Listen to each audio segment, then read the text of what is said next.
Hello and welcome to the Computer Game Show. My name's David Turner. I'm here with Sean Bell, Hello. Matt Murray, Hello. and James Farley. Hello. We're here to talk to you about video games. What sort of games are coming out? What's coming out in the future? And what we think about those games? We've got plenty coming up. We've got plenty of games to talk about. We've got loads of games to talk about, mate. We've got news, reviews, tips.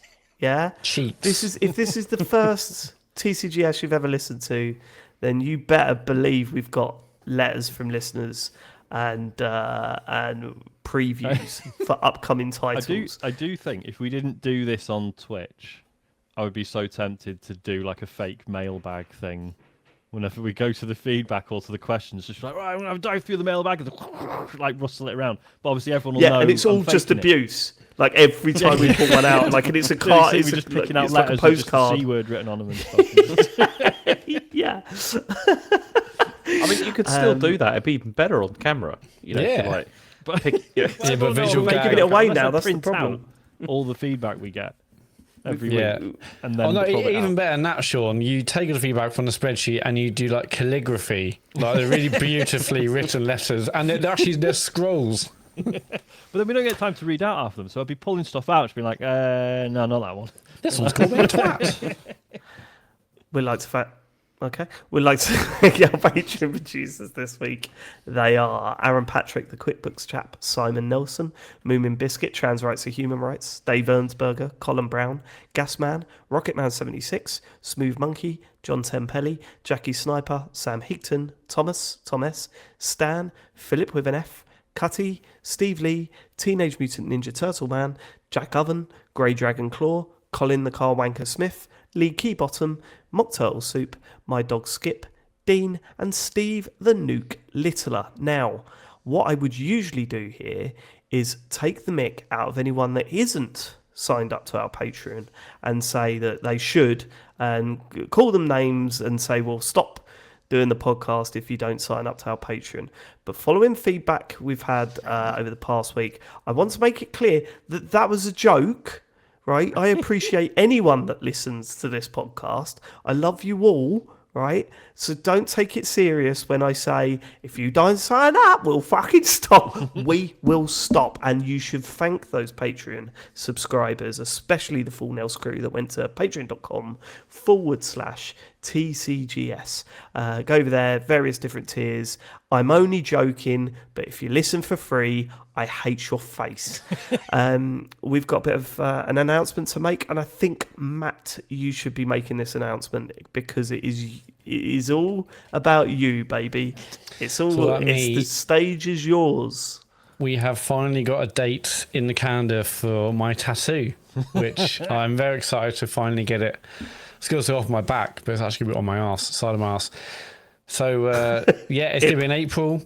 I mean, we can say a date. It doesn't really matter, does it? April 27th. That's the one. I mean, that date will mean nothing to you because it's not like a public event or anything. We're not doing anything other than Matt going to a tattoo parlor again. But we are going to film it all, and there will be a video that follows. We haven't got the final design yet.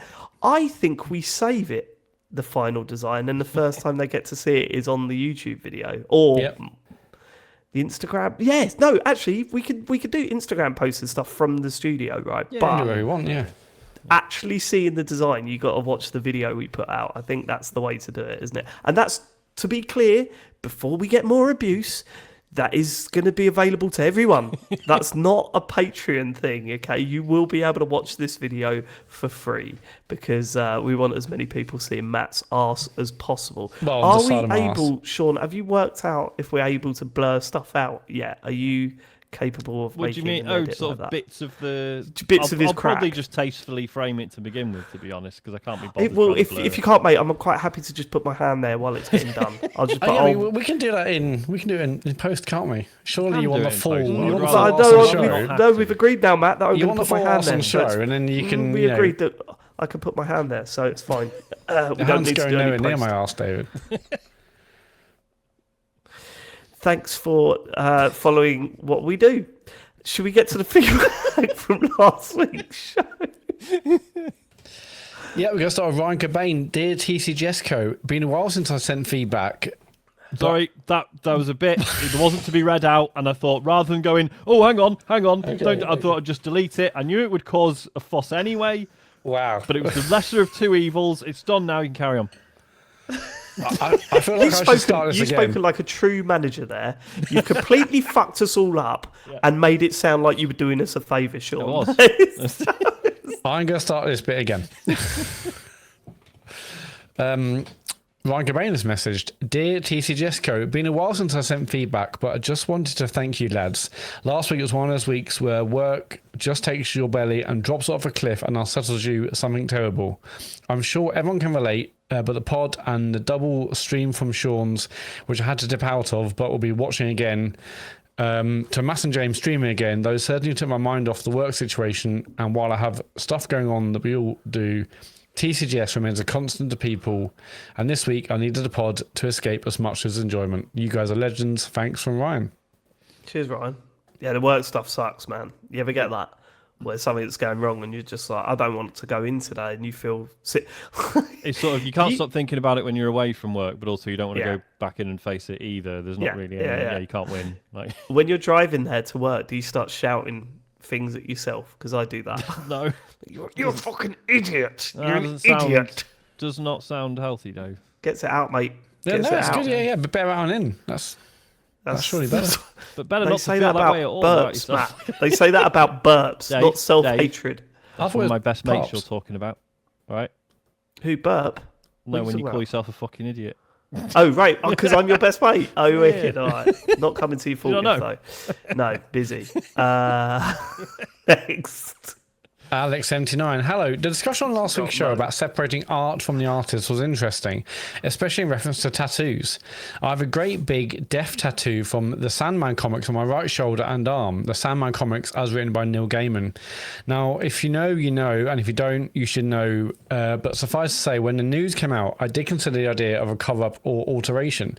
It also discovered my plans to continue down the rest of the arm in a Sandman-related sleeve piece. But after some thought, I decided that Gaiman did not draw those characters. He was not the only person to create them, and these comics meant a lot to me at the time. Do I still love the stories that Gaiman told? Well, yes. Would I buy any more of his work? No. I don't really have a point here other than to agree that it has to be a personal decision, and it's never quite black and white.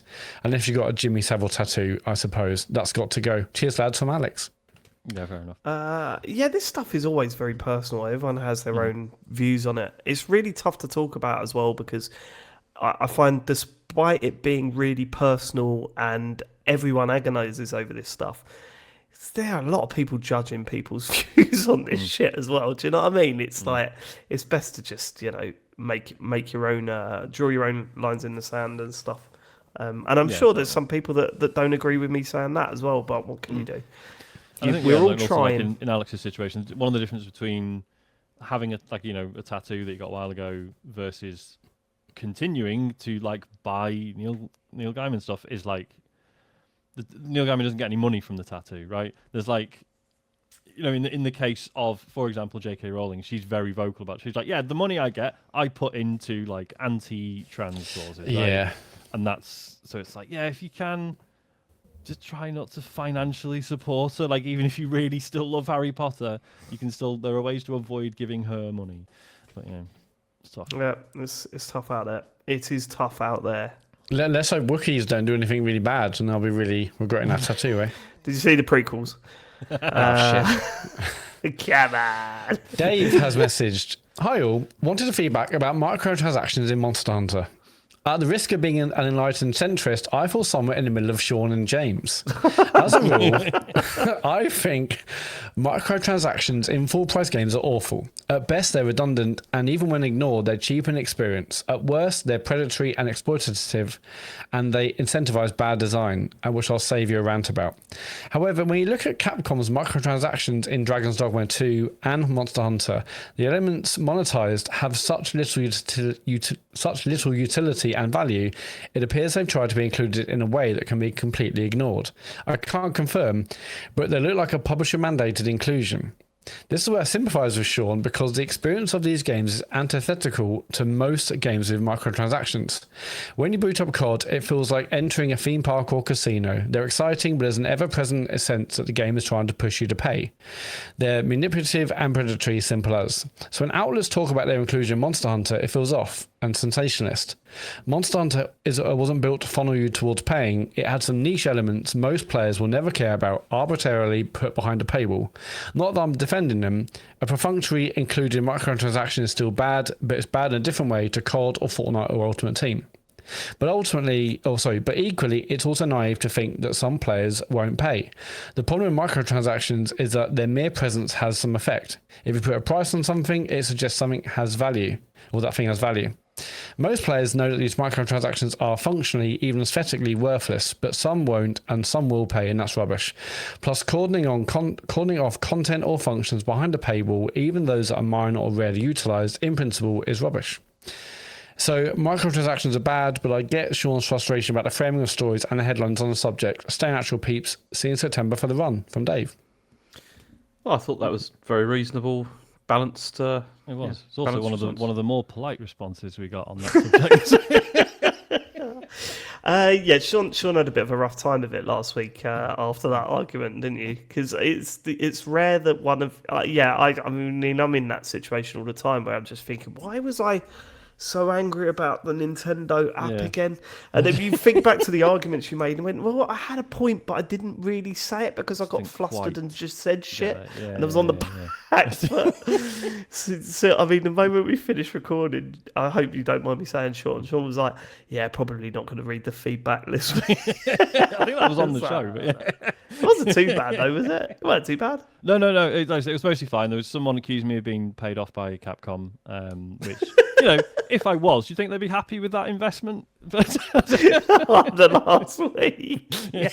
Ask you for a refund, if anything. You know what I'm saying? Someone else made a joke. I think it was a joke, but they mentioned James spouting propaganda as well. So either way, we're all paid off in different directions. I think that's the lesson. Propaganda for who? The truth. Wait, hold on. Someone accused James of what? Yeah, someone accused James of spouting propaganda. What's I'm pretty sure propaganda? It was a joke. Oh, okay. I'm confused. I'm totally confused.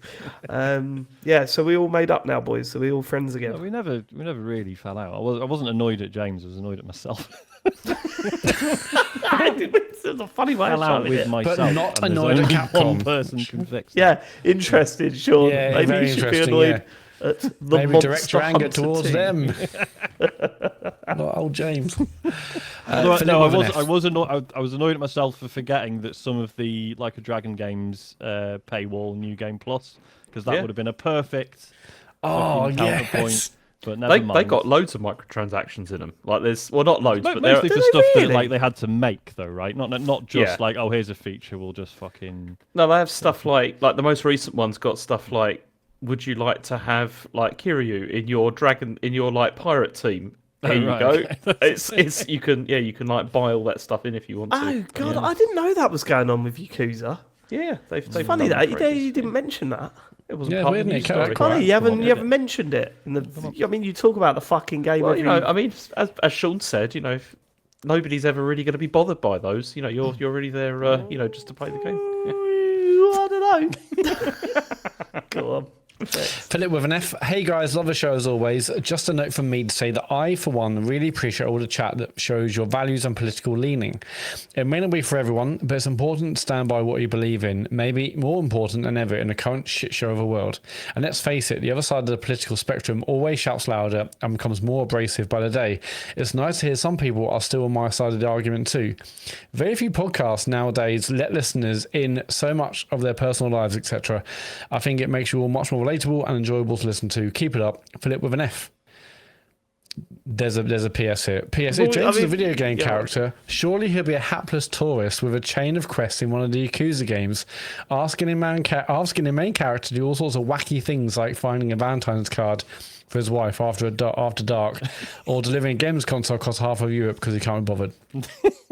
That's pretty spot on, isn't it? I'm quite pleased with that. We never asked. Did you get a Valentine's Day card this year? I did, yeah. I got a really nice one actually. All right, cool. It was like a pop-up one that had like a tree and everything. It was Yeah, really no, nice. that's good. I like those. How far did you have to travel to get it? You got that I from like Amazon, let's face it. It was from Amazon. Yes. 17-hour trek. Okay. Just what about the personal life thing? Do you ever worry about how much of our personal lives are like just out there? I do a little bit. Um, In what In this sense? part, well, just there's things people know about me that they absolutely shouldn't know about me. yeah. And then the bonus show, we're getting into it all again. So it's kind of like Yeah. it's pretty wild, isn't it? I think it's not so much the stuff being out there; it's the feeling that there's nothing left. Yeah, that we're gonna run out of shit to talk about. Every one of my interesting stories is being Is out there. recorded, and that's it. Gone. The one regret I've got about podcasting is that I didn't use a fake name. I should have same. used a fake name. Absolutely I same wish here. I'd have done that, and I So never did. yeah, because when I was sort of halfway through my writing, I'm doing the fingers career. I realised there's another guy with my name who wrote for like actual newspapers, and I thought, oh shit, I probably should have chosen a pen name so as not to get confused. But then, yeah, it's not really Did you been. think Well, it's about not what been a your- problem for me. It might have been for him, but you know. Okay, James, what would your name have been? Leo Walsh. But then, well, so like all your like, social handles be Leon Walsh and Yeah, that'll just be- No, Leo, not Leon. Leo Walsh. Yeah. I It's don't going to know be if short it's for bothered Special Leo, about guest that. Leo with Leo an Walsh. apostrophe. So that short for Leon. Yeah, we need to know how it's spelt because it's the episode title. It's like Leo, Leo, and then Walsh, WALSH. Yeah, that was, Okay, I was yeah. joking. I didn't really need to. Okay, Just to be all clear. right. Leon SK. Okay. Paul Reaney, on Kingdom Come 2, I found myself stuck on a quest to recover a horse. Nothing I was doing was working, and I would end up being swarmed by bandits every time. My partner then said, "Isn't this the bit David from PlayStation was talking about?" Of course she meant David from TCGS. I remember the stone throwing he had spoken about, and lo and behold, it worked. Thank you, David. Keep up the good work. From Paul You're Reaney. welcome. It's David from Xbox, if anything. Yeah. Can we call the Oh episode come on! I David from turned on PlayStation? Xbox with this generation. I think. I think I've given up. Even I've given up now. Well, wait for the Um, news. Wait for the news. It's not all over. Oh, is there more? Yeah. Oh yeah, I saw that stuff. Yeah, they're Very back. exciting. They're not back. Okay. The Pump Detective has messaged. Good evening, gentlemen. 'Tis I again, the great Pump Detective. Adjust your late. Oh, hound. This is. I think I read through this in the week, and I was like, okay, I'm gonna have to like. I did trim pinpoint. this down to make it a bit more Okay. digestible. Can we just have the reveal of who it is this time, or whatever they Yeah. think? Okay. they've figured Yeah. out? So some are fired. Who fired, David? Look, come on. No, read the fucking email. Okay. Adjust your latest podular broadcast. Fucking hell. Adjust your latest podular broadcast to 50 seconds past the 14th minute. That's 14 minutes 50 seconds, Sean. You should hear Mr. Murray spout. Yeah, but that's where we are now. I think that within 10 years they'll probably ... At which point another terrifying and almost seismic event occurs. Flowing at a chillingly stable 51.91 hertz, that's a G sharp by the way, the PARP perpetrator releases his emissions into the air for precisely 950 milliseconds. Now my accusation for this, my friends, is of course the arse calling card of none other than James Farley. Until next time, one and all, keep up your methane locked firmly inwardly, for I'm always ready to strike again the next time someone makes a smelly. Okay. Here's the clip as you heard it on the podcast. Yeah, but that's where I'm now. I think within 10 years, I think we probably will be there, whether they're good. It's quite loud, isn't it? It's pretty bad. quite loud. It's pretty bad. So, Is it PARP or belly rumbly? Or is it a chair Well- potentially? But it's. look at look at Oh. James getting his excuses in already. Well, it's always. James, Go on, is it me again this time? it's not you. Oh, okay. This is probably the second or third time it's not been me. So I'm getting a bit sick of this Yeah, we person should coming in probably- and just having a go at me every time. Yeah, come on. Well, Yeah. to be fair, Yeah, there you was did that do episode, 3 that's hours of true. farting. So That was because I went to a really bad place to eat and it was bad. But then apart from that, I've been a perpetrator a couple of times, but not every Perpetrator. single time. So I said to Sean, when Sean texted me about this today and sort of said, "Oh, go and have a little look," and I was like, I didn't say this to you, but I was like, I'm pretty sure it's me because I had a lot of gas problems last week. It wasn't me. Okay. Here's with Matt's volume right down and Sean's volume right up. Yeah, but that's where we are now. I think within 10 years, I think they probably will be there, whether they're good. Right. It Oh, I am sounds sorry. bad. That is gross. It's not Well, like a this is- cheeky little or anything. Well, That is let's a- hear it. Let's hear Okay. just Sean.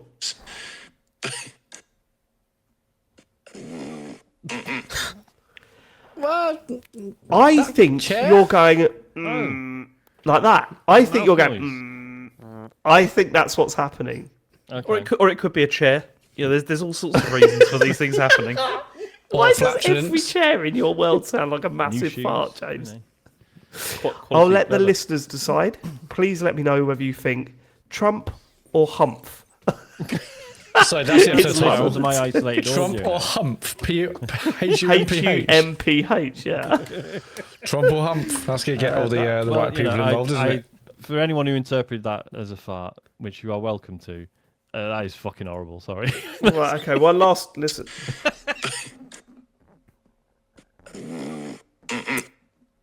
Oh no, I think that might be a fart actually. It sounds more like a I fart. can't every time. replicate it. I can't recreate it with my mouth. James, do you think it's funny? David jumped to Sean's defence there really quickly, didn't he? Yeah. Are we thinking, It's just giving up. have they done a deal already for the Gotti show? I mean, almost certainly. I think something yeah. is. Hey Dave, no, can you give a really unconvincing defence for my fart noise? And I think that was just you. And I'll vote having for a mouth Kingdom Come or a Deliverance chair too. or a table. Do you know that's what's going to kill me because who knows where the rest of the year is going to go? But I have been thinking about the Gotti show because I am enjoying one particular game and immensely, right? And I feel like James in a Yakuza game. I feel like I'm going to submit it and it's not going to get anywhere, and I'm just going to be heartbroken. Okay, Still is plenty that of it year for- left. What? You know, still plenty of year for us, the rest of us to play the game. I actually think You ain't that's played that's it, a massive. Matt. You're not going to play it. Why wouldn't Yeah, I play it? It is Because it's old news now. People are He's going not to play it on talking his about it. £3,000 anymore. PC. He's going to play it 144 frames a second. I'm not playing on PC. I'm playing on console. I didn't buy this for gaming. Anyway, yeah, that is your feedback. Go to tcgs.co/dear TCGS. Leave your feedback. Let's get to the news, James. Lots happening in the world of video games this week. Yeah, there's a fair bit. I mean, there was this news that came out a couple of hours before we started recording from Windows Central, because they're all excited because they're talking about what they think is going to be happening with Xbox and new hardware plans, and they're claiming that a gaming handheld is set for later this year, and that already that the next gen Xbox is going to be like 2027. So, first of all, with this, they reckon that Microsoft is working with a PC gaming OEM. So this is like, as they said here, this is like Asus, Lenovo, MSI, or whatever. This is what I predicted for last year, then, right? This is exactly what I predicted for last year. That's what I thought when I saw it. Yeah. Fucking kills me.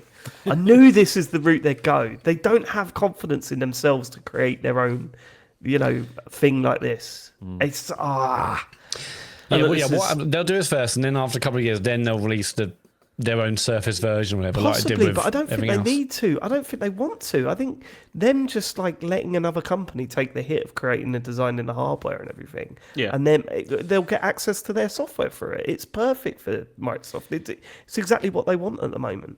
So this is apparently part of what's called code. This is codenamed Keenan, which is quite funny because I just thought Gareth Keenan immediately. And Is that what you feel? Is that where your brain goes? I thought goes Keenan and Kel. Kel. And Kel. no, Yeah, mine goes Kel. immediately I just think Gareth Keenan investigates, and that sort of thing, Here it goes. yeah. So apparently it says the gaming handheld will look unmistakably Xbox, and it will have like So an have green official. on it? Yeah, so like green on it. It'll have a Xbox guide button and Xbox design no games on it. sensibilities. Yeah. Right. But they also reckon that the handheld is going to be more sort of like PC orientated, so not like a Xbox console, but it's going to be like those other Well, ones that are anything like. can be an Xbox now, James. We've That been feels through like a this, mate. misstep. Yeah, I thought it'd be like Linux. Well, no, they're or something. arguing that it's going to run Windows. Like it'll be something that runs Windows, and you'll be able to like have like the Xbox store. Wait, hold on. Who are arguing this? Well, this is Let's what be Windows clear. Central. This is what Windows Central reckon. You see, Yeah, this is the thing, right? Because this not- whole story, like honestly, I read through it and I was like, this does read like a Fantasy Zone story because none of this has been confirmed. There's no information Well, it's about all like whether sources, isn't it? It's all just like like explain. we reckon this is what's going to happen, that kind of stuff. But then apparently also there's an internal successor to the Xbox X and S that has been like greenlit according to Windows Central again. That's going to happen, and this is going to be a premium successor, and there's going to be like new controller options as well, and that this is going to What does come that mean? in A 2020 premium successor? What are you talking about? like a successor to the Series X. Like there's going to be like another Yeah, but like you said there's another S and X. that's what in it said. production. I think that's what it said here. Yes, it's internal successor. It's an internal successor to the Xbox Series X/S platform. Yes. But then that this is going to be Right. a premium successor to the powerful Xbox Series X. And then also like the controller thing is that it's going to be one of those ones that connects to Wi-Fi as well, so you can like do cloud gaming and stuff like that. Oh my god! presumably You through know that they were saying that in the last one, weren't they? Do Yeah. you remember when the last console come out? Everyone's like, it's got a Wi-Fi chip in it.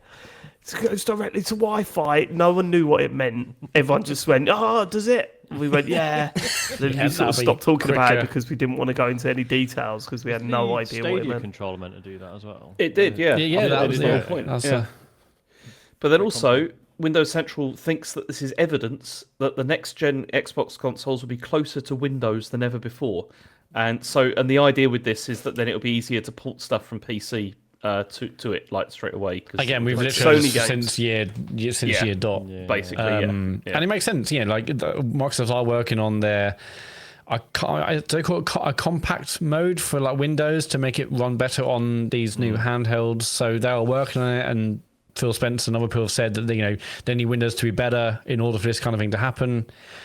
So it makes sense. It always makes this is a surprise. Does, but if like for the handheld in particular, I mean, I guess I'm biased because I've already got a Steam Deck, but if I'm going to buy an Xbox handheld, I want it to be an Xbox. I don't want it to run Windows.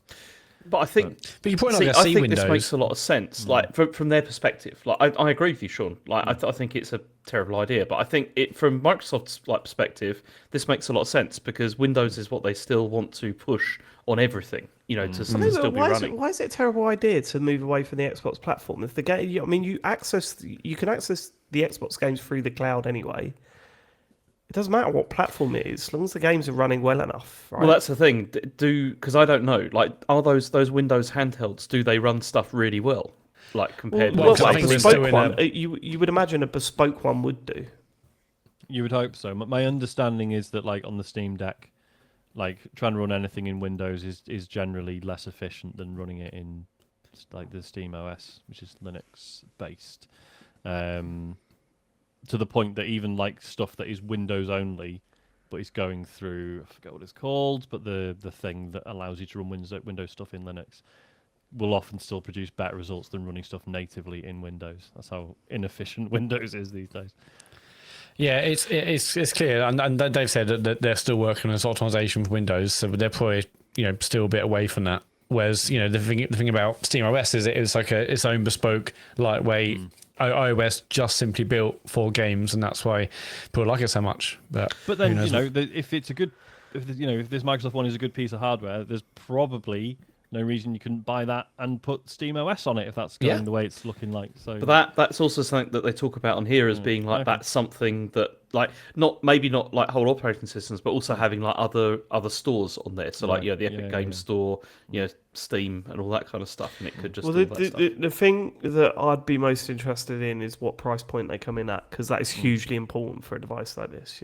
I think part of the success of the Portal was, okay, it's way less capable than you're talking about for this device, but it was relatively affordable when you think about it. $199 for that thing is a pretty good deal. how much are this will be those around the same like? price as a Steam Deck or like ROG Allies and It's all going to those be a lot kinds of more things. expensive, there's only so much people would be willing to pay for this. And I think anywhere over 400 it's gonna struggle, and I don't see how they release this for anywhere under 400. Well, at that point, it's like if I'm spending 400 quid, I might as well buy a Steam Deck and use it to essentially be a portal to play my Xbox games. I can install Windows on it. Windows by then would be optimized for this kind of handheld mode. So at that point, why not buy a Steam Deck and do it all in one device? Yeah. I don't see the point of buying a bespoke device. I mean, actually, I think like the idea of Microsoft themselves making it is actually more interesting. That's not the case in this report, but like that feels more, oh, okay, if they're doing their own thing, what does that mean? Whereas, Lenovo making it, I'm sure it'll be fine, but essentially it's just another portable games console, which we've always seen with Windows, which we've always seen with Xbox games on it, which we've always seen. So there's nothing really exciting. Whereas if I heard, Microsoft's making a dedicated Xbox handhelds on their own, in their own way, I'm like, okay, but that makes me more interested. Yeah, but I think to the mass market, this will be that. They don't give a shit that it's not made by Microsoft. It's got the Xbox logo on it. It's being promoted by Xbox. That they don't care who makes it, I don't think. One of the other things that I thought was interesting from this, because I copied some of the text here, it says it will most likely run full Windows, putting the Microsoft Store and PC Game Pass front and center, alongside the ability to install things like Steam. Does that mean that it's not going to run Xbox games, if you see what I mean? Right, yeah, so it'll be running the PC. It'll be running like the versions PC. through the Xbox store or whatever. Yeah. Yeah. I mean, that that Xbox would be- app on the PC, I've not had any major issues with it, but I gather it's poorly thought of. Yeah, I mean, they're constantly saying we're working it, we're improving it, we're going to change it, but it's still not great. But I don't know. I mean, I want to see an Xbox handhelds, but I think the jury's out really until we see more details. Yeah, and this, as I said, this doesn't really give a lot apart from what they're hoping is going to happen, honestly. But we'll see what happens. But the other thing, so new consoles 2027. Yeah. Well, what are we thinking? That's in too one hand- too early. That's too early. You think so? Yeah. It's too late to just sort of be a PS5 Pro sort of level thing. Yeah. But then maybe too early for actual next gen stuff. Yeah. When did Xbox Series X launch? The 7-year thing is something from our era of gaming. I don't think that's been consistent in recent years, has it? I don't know. Well, they're getting longer and longer, aren't they?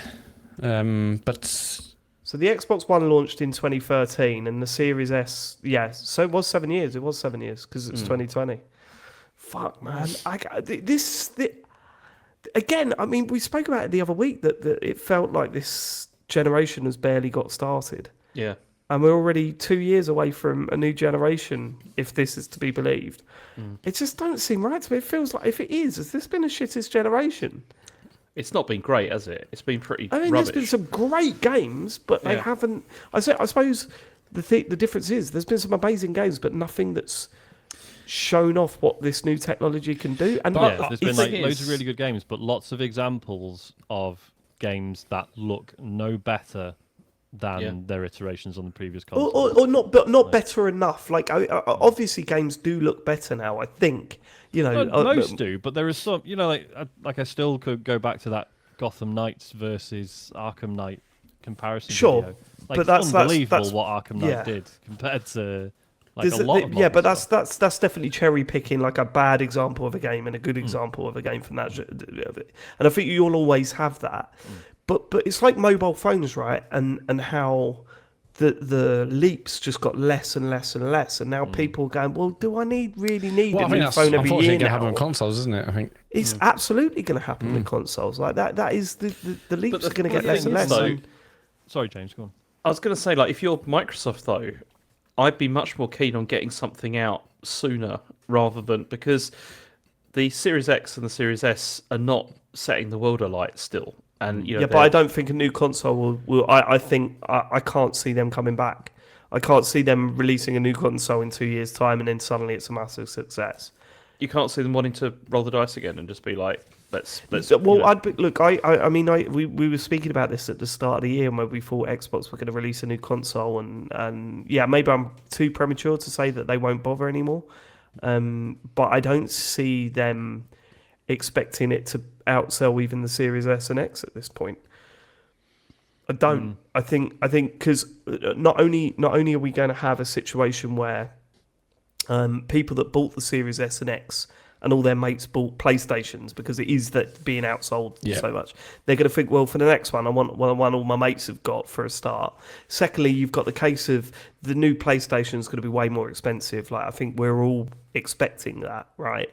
And so a case of just picking up what consoles you want sort of becomes a harder thing now because you're moving away from what £600-700 to own both consoles to over £1,000. You know what I mean? Yeah. Like it's getting scary how much these things are going to cost. So Microsoft for them or Xbox for them to really get over this hump or this ditch that they're in, is probably a better way of phrasing it, is that I mean they have to come out running. Like this console needs to launch and it needs to fly off the shelves day one. And do any of us think they can achieve that at this point? Because I don't think I do. I think now that they've started releasing so much stuff on other platforms, it makes it even harder for them to do that now. Because where's the incentive, like to buy one? But then equally, they are finally pretty consistently releasing good games. Good games, yeah. Yeah, they're in a good moment, aren't they? They're having a moment. But this will be the second generation, essentially. So we had that with, like, everyone bought PS4s after the Xbox One was a joke, and they left their 360s and went over to PlayStation. And now it's happening again with this. So, yeah, like, it's really... I find it impossible to even believe that even if they release like loads of 10 out of 10s, 10 out of 10 every month, would that even be enough? I don't even think that would be enough. Because if they're coming out on PlayStation as well, why does it matter anyway? Yeah. And people buying consoles where their friends are. It's like, why... I mean... I probably would because I'm a mug, but what is the general reason for anyone to buy an Xbox if all the games are actually coming out and probably by that point day and date on PlayStation? I mean, it's Game Pass, right? That's a factor. Yeah. Is it? If you are going to play and enjoy Game all Pass those has had games, great games recently, so that is a reason. Yeah, like if you're interested in all of those big releases and you are saving £70 a go every time one of those comes out, like Game Pass is still going to be a better value proposition. But yeah, like I think we all agree we've sort of seen the shine come off Game Pass a bit in the last sort of year or two. It's not been, like the Game Pass was always really cool for sort of constant little surprises, and now it's kind of they're adding stuff still, but it's like, oh, it's this that came out like a year I ago. think they're actually having a good period on at the moment. Like Indiana Jones, Avowed, like Citizen Sleep 2. The first party stuff has been true. amazing. Yeah, and put other things I've forgotten about, and South of Midnight is soon, but it feels like they are having a consistent period of good releases every month. The first party stuff has been great. But yeah, so obviously, Citizen Sleep 2 was a highlight certainly, but there's increasingly I'm seeing stuff arrive on there, and I'm just like, yeah, all right. I mean, I think it's also the fact that like Game Pass is brilliant for people like us. Yeah.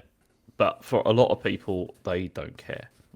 Because they don't buy that many games, or they're not really interested in that much stuff. So, but I mean, someone I know has recently got an Xbox, and they wanted it because of Game Pass because they don't want to buy loads of games. Whereas outside, all these things on this service will keep me going, forever. Basically, I was like, it does make sense. Rather than saying, if you get a PS5, it is £70 if you want to buy a first party game, which will put a lot of people off. Whereas if you're, less of a hardcore player, not into playing with loads of mates, every night on FIFA or whatever, then it's a great proposition. Yeah, but a lot of people are buying PS5s to play Fortnite, which is that's free. it. I know a couple of people that have bought a PS5 Pro recently, and they won't admit it. They won't admit it because I get the point. They're ashamed. Don't own one.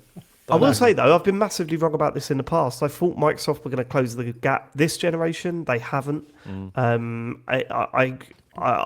bigger. what's going to happen? It's got in the worse. next gen. Yeah, it's got worse. Yeah, it's got worse. Yeah, I would never have imagined that. Then it's interesting, isn't it? Like we've talked about like the Series S has done surprisingly well. Some devs think it's a pain, etc. Like we're talking about the smartphone comparison. How with smartphones now the sort of the mid-tier, sort of lower to mid-tier smartphone is now huge, whereas previously it was like everyone was like always on the new flagship. Whereas now people are making that decision to be like, well, no, I'm going to get off the treadmill. Actually, like this mid-tier one from last year is absolutely fine for me. So are video games going to I don't think video games are going to have that. Sorry, Matt necessarily. cried while you were saying that. Matt was retching while you were saying. Well, it's also a lot of Keep people peasants. are not buying new phones. Like, is in like people keep things for a lot longer, than they did before because there's no. Because reason phones to are upgrade. better and cameras are, the increment. It's barely incremental differences. So if you got a good one now, like they will last longer than, than they might have done in the past. But I think so people what you about to say? vary. Like, will there be a mid-range console war? Yeah, race? like is there going to be another Series S next generation? I'm not sure there is. I don't think there will be. Because although it's done well, I think Microsoft might look at it and be like, yeah, but probably a lot of those Series S owners might have bought an X anyway if that was the only option. I don't know. I love to see sales figures for the S because it's a console that's at half price of a PS5 that played current gen games. So, and I imagine my boy wants to play. My boy wants to play the latest FIFA, and he wants to play Fortnite and Rocket League. Doesn't need anything more than a Series S, and it's way cheap. That's what blows my mind. That's what blows my mind about the difference in sales figures between Xbox and PlayStation. I think a lot of it is because Phil Spencer has said it before, like losing the Xbox One generation was the worst one to lose because there are a lot of people that were on PS4, they had PlayStation accounts, and it's like, I've noticed this here, like with Asher, like all of his friends, everyone's on PlayStation here, and it's like no one's shifting across anymore. And that's also they had a digital libraries on 360, but that was like the time. Cause if you lost to them, then hey, I've got a library of games. Why would I switch platforms now?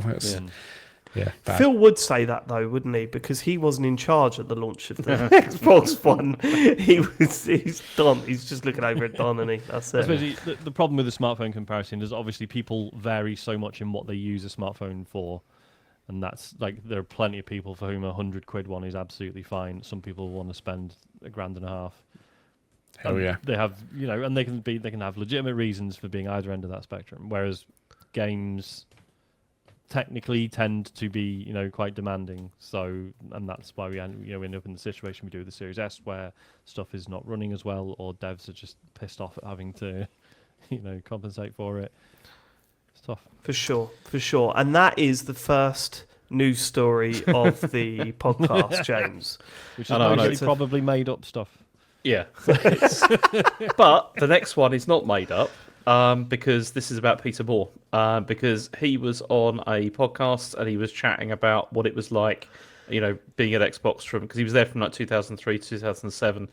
And he was talking about the console wars and about how he did help to stoke that.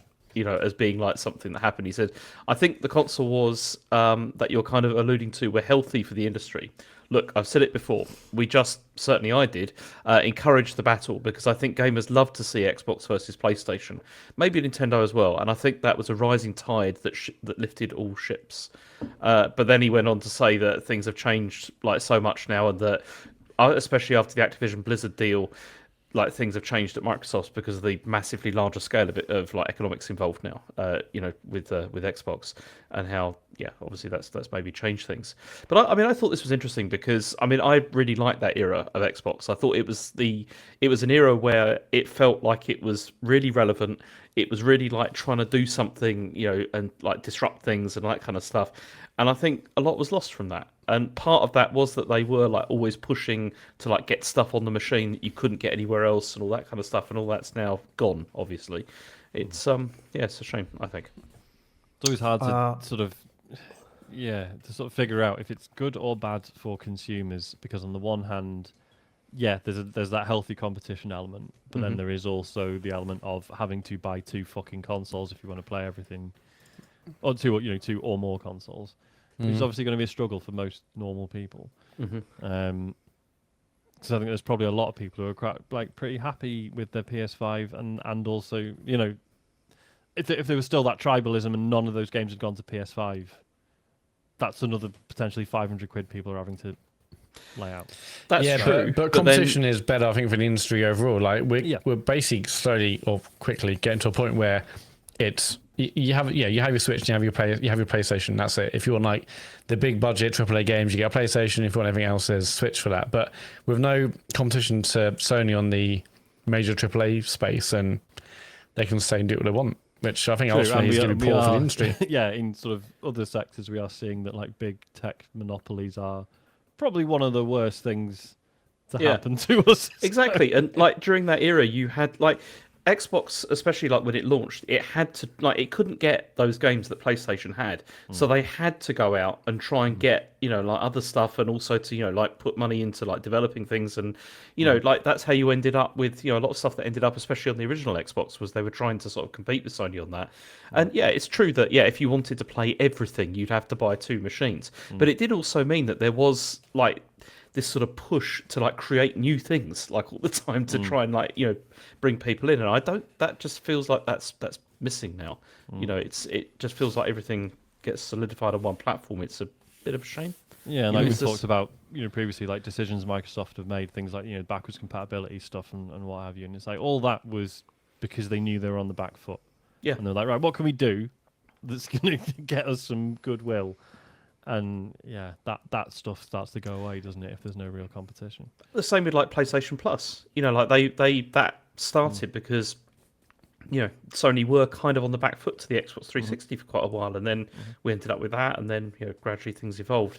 It's a shame when there's no real competition there. And we've got PlayStation streaming tiers or their various PS Plus tiers because of Game Pass, or those kinds of subscription. But the tiers thing's the worst thing to happen to gaming subscription stuff of all time. Isn't it? So I'm so confused by but it. it's everywhere. It's like TV streaming, like music streaming. Unfortunately, everything it's got them tiers to try and get different types of audiences. But it's like, it's a shame. I mean, not necessarily just extreme tribalism of people saying horrible things about the people who might own a different console, but I think lack of competition is ultimately bad, and I think we're feeling that right now actually. And we should acknowledge, obviously, Nintendo exists and are huge, but they've kind of been out of this race for a long time, which again I think has been good. There are ways in which I don't want them to feel that they have to compete with the others, but yeah, I mean they've proven by not having to that they're the most successful console anyway. It's like they took themselves away and they're killing it on their side. But I think we were talking about the other week about do you remember people saying Wii 60 or stuff? No, like that. You got a 360, you got a Wii. Well, now it's just PlayStation and Nintendo, isn't it? That's kind of. It feels like it's PlayStation, Nintendo, and PC. It's like that seems to be the way things are. Yeah. For sure. Bad news at PlayStation because they've been hit with more layoffs following like the game cancellations there's been. So this is from Kotaku, and they said that Sony seems to be going through a restructuring of their US operations, and Visual Arts, who are one of the studios who are a support studio, they've been hit with layoffs after the cancellation of these live service games. And there's a quote they had here from the PlayStation Visual Arts project manager, former project manager, Abby Lamaster, who's now at Riot Games, who said, the layoffs today hit hard. PSVA let go of developers with decades of subject matter expertise, talent that will be extraordinarily difficult to recoup. This industry can be unpredictable, but the skill, experience and passion of the people I work with at PSVA are undeniable. And I mean, Kotaku notes that this is like an emerging trend, it seems, at the moment, where a lot of game companies are pulling back development resources from like US-based offices, and this seems to be happening a lot, which is bad. Yeah, that's rough. Yeah. Okay. Next story is that Sony have actually announced a UK PS5 rental scheme. So you can rent consoles now from them. This is all done via. Is it Raylo? Is that the name of the company? I don't know. It's like I don't know. They're the middleman, I think, in dealing with this. So from the PlayStation Direct website, you can now rent a digital-only PS5 for £11 a month, or £12 a month for one with a disc drive. So yeah, that's weird. So minimum term on this? Could I just get one for a month and just hammer it and then send it back? You can actually, because it says here you can get a PS5 Pro for £19 a month, and the PSVR 2 is £18.50, or £20 if you want to throw in Call of the Mountain as well for some reason. But it also says here, if you'd read the article, those interested in going down the lease route can choose a 12, 24, 36 month term contract. I was just coming to that. I was just no. There's more than that. There's no. David, can you let me finish reading the fucking thing before you start picking things up? Okay, yeah, sure. But you can also rent a Portal for £6.50 a month. But you can choose, as David said, from a 12, 24, 36 month, or a monthly rolling option is also available, apparently. Okay. Probably cost more, All but right. then that Yeah. could still be quite cost effective. Yeah. That's tempting. Can you And- all send me all of your games, please? For 1 month.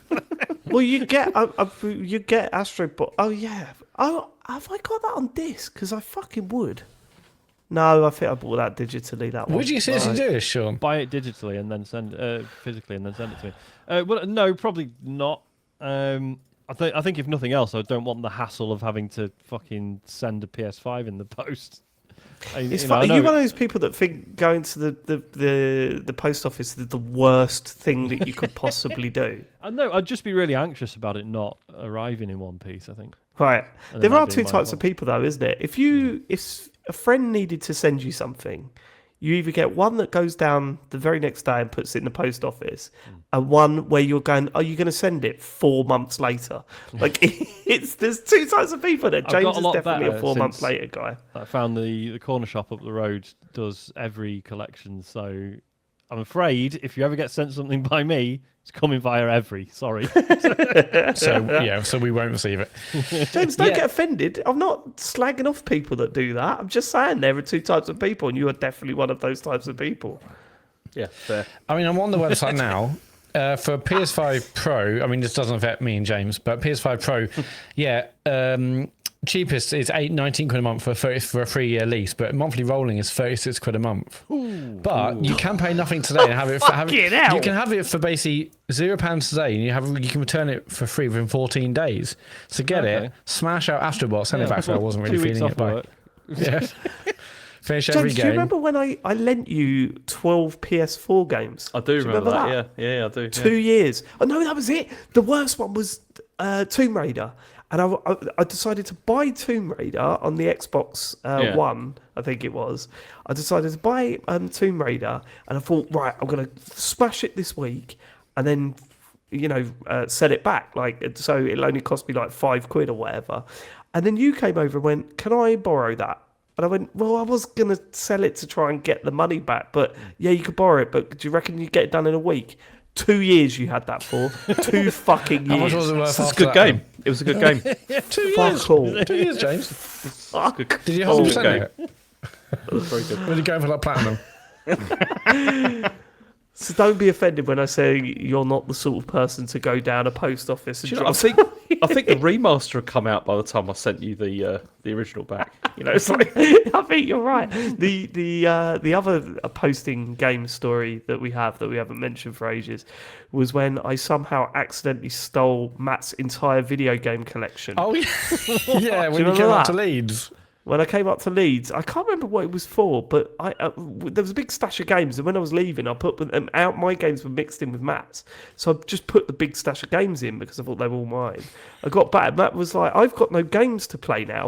I went, "What do you mean?" You've He went, taken "Can you look everything." through it?" And I got them all, right? So the next day, I went to the post office and I sent it to Scott Shelby, Matt's address, Yes. and then. And you couldn't get your games back because There was you weren't difficulties Scott getting Shelby. it back because they wanted to see ID, and I was like, no, it's a joke because I'm actually called Matt. Well, I need to see the Scott Shelby ID. So, well, no, there Where's is no Scott Shelby? there is no Heavy Scott Rain. Shelby ID because that's not my name, and that is a Anyone's joke. name. Well, it might be someone's name, I guess. But Yeah, Yeah. bad times. he's a fictional character and a child murderer, no less. Oh, Spoilers. Whoa! Oh, come bloody on, hell. that game's You're like old Michael as fuck. Fox. It's old and shit. So, My Scott. Do you know, it was funny. I sent David a message about that this week. Oh, yeah. My Jason, actually. Yeah. My Jason. Yeah, for long term. That's for long term listeners of my podcasting. That one. Yeah, so right, anyway, okay. PSVR 2, 18 quid a month. Who's in? no, I'm alright. No thanks. It's a nice idea. I mean, What about it's just kind for of mad Christmas? doing it, but Just have one over Christmas, maybe. Well, I mean, yeah. like yeah, run over there's- Christmas, smash it. That's okay. Why not? Have 1 month for PS5 Pro or another one, and get all the big games of the year done. Yeah, I'm sure someone will be interested in this. But I reckon it's I gonna mean, get. I mean, Imagine if I rented the Pro for a month and then I was like, lads, I can't go back to the fucking Xbox. I'm keeping it. I still find it wild that you haven't got a PlayStation 5 though, Sean. Why though? Because every time you say that, I'm like, why should I get one? And it's like, Astrobot is the answer. Yeah, that's one answer. Spider-Man 2. That's out on PC, although it's a bad port apparently. Exactly. I mean, God of War. Yeah, God both of them. War, I can play God of War. Ragnarok. I've got God of War 1 and 2 on PC. Yeah, I know, but you don't play them And they're because good they're not, ports. are they? Yeah. You should get one. I just wanted to No, play man. Astrobot more than anything else. Just I rent do this, want to play Sean. Astrobot, 100%. I'm sure. Well, just rent this for a month. Go on. Wasn't there? Oh, so it's the new Naughty Dog one. I think looks excellent. Yes, but that'll be on PS6. Won't it? That'll be yes, yeah. So maybe that's not an issue. There'll be stuff, I'm sure, that I'm like, I should probably fucking get the new Housemarque one. That'll be a big push as well, I think. Oh yes, that looks brilliant. That is going to be brilliant. I genuinely can't see a new Naughty Dog game come out on PS5. Well, no, sorry. It will probably be like a dual generation thing, but that surely feels like PS6 all over. Maybe. We must be like 2 or 3, at least 3 years away from that. Or release it on PS5 and then a year later there'll be the fancy Japanese PS6 version.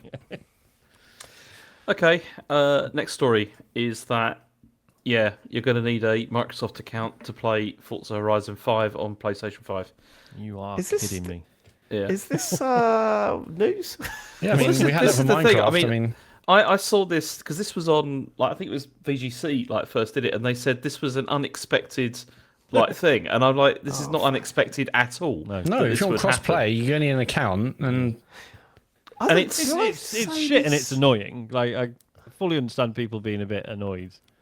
But also, Why though? what Because did you this expect? I mean, Ubisoft do this and fucking Epic do this. loads of games I are know, but logging like for when this. PlayStation did this with Helldivers, everyone went crazy, didn't they, about it? Well, True, the but that's that's the different. PC audience, right? Yeah, That's- it locked out people in different and also countries. it is it was slightly different because it meant that you couldn't, like, certain countries wouldn't be able to play it because they didn't have right. PSN. This is a bit different that's to right. Yeah.